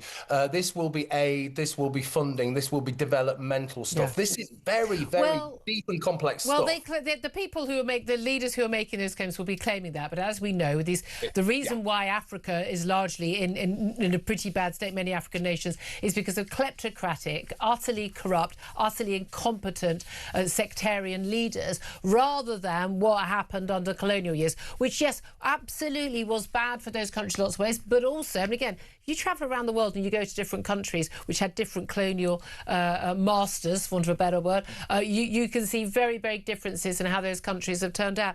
But this is the thing. As you pointed out, the people who were selling the slaves, well, again, they weren't just out, you know, found on the beaches. These were people, Africans, who were rounded up, who were basically sold in slave markets by the then African leaders of those countries. They would then sell their people, as they had been doing in their own countries already, to the European slave traffickers across the Atlantic. I mean, it seems to me, why don't the Caribbean countries, the countries which are peopled by the descendants of those slaves, why are they not seeking reparations from the likes of the, you know, descendants of the King of Togo? Yeah. Well, because they're not interested in history, and they're not interested in truth, and they're not interested in what actually happened. Okay, so we were the West generally, but the British in particular, and this is really important, we were the only people to morally object to slavery and do something about it. And it was working class Britons who led that. It wasn't just, you know, the Wilberforces in Parliament. It was ordinary working class people who went on the streets and who demanded on a moral basis that this ended. All right, how far do you take it, Julia, right? I've already talked about descendants of slaves here, but what about the working class in this country in the 18th, 19th century who were enslaved in factories? What about other people? Right, I'm going to take myself as an example here. My family are Slavs. They were enslaved by the Ottomans with people who had darker skin than their own. Do I get anything? No, of course I don't, Julia. I have to suck it up because I'm a white man and a taxpayer.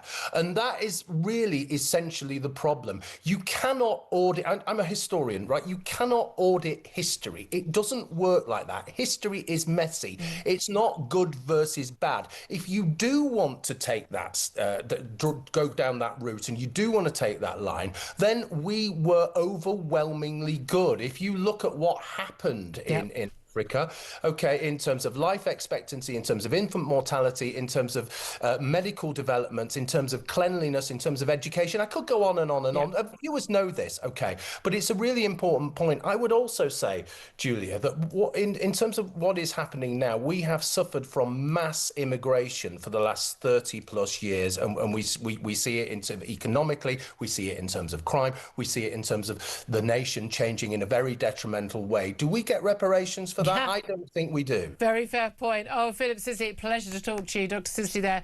So Kisley, apologies, is a senior fellow at the New Culture Forum. Thank you very much indeed for that. Claire Pistol, again, people need to just be really blatant and go, no, not considering it. It's an abject load of nonsense. Until I get my reparations from the Italians for what the Romans did to us, that's it. I won't play.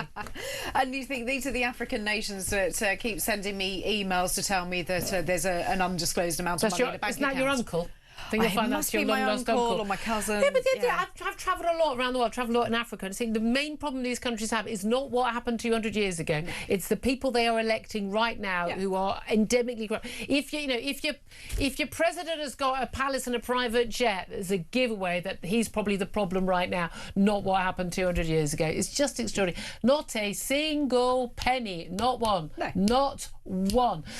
Delighted to say, I say that. Ian Collins is. I said it out of habit. You're over the moon, aren't you? I am. I love seeing Ian Collins is here. Did you just reference the Nigerian prince email then? Yes. Is he your uncle too? Or your cousin? Well, no, but I feel I'm being mocked with this because I had a great relationship with this guy. And, do you help him out? Is he willing to stay? No, but he's done better. He's actually invested it for me for... Oh!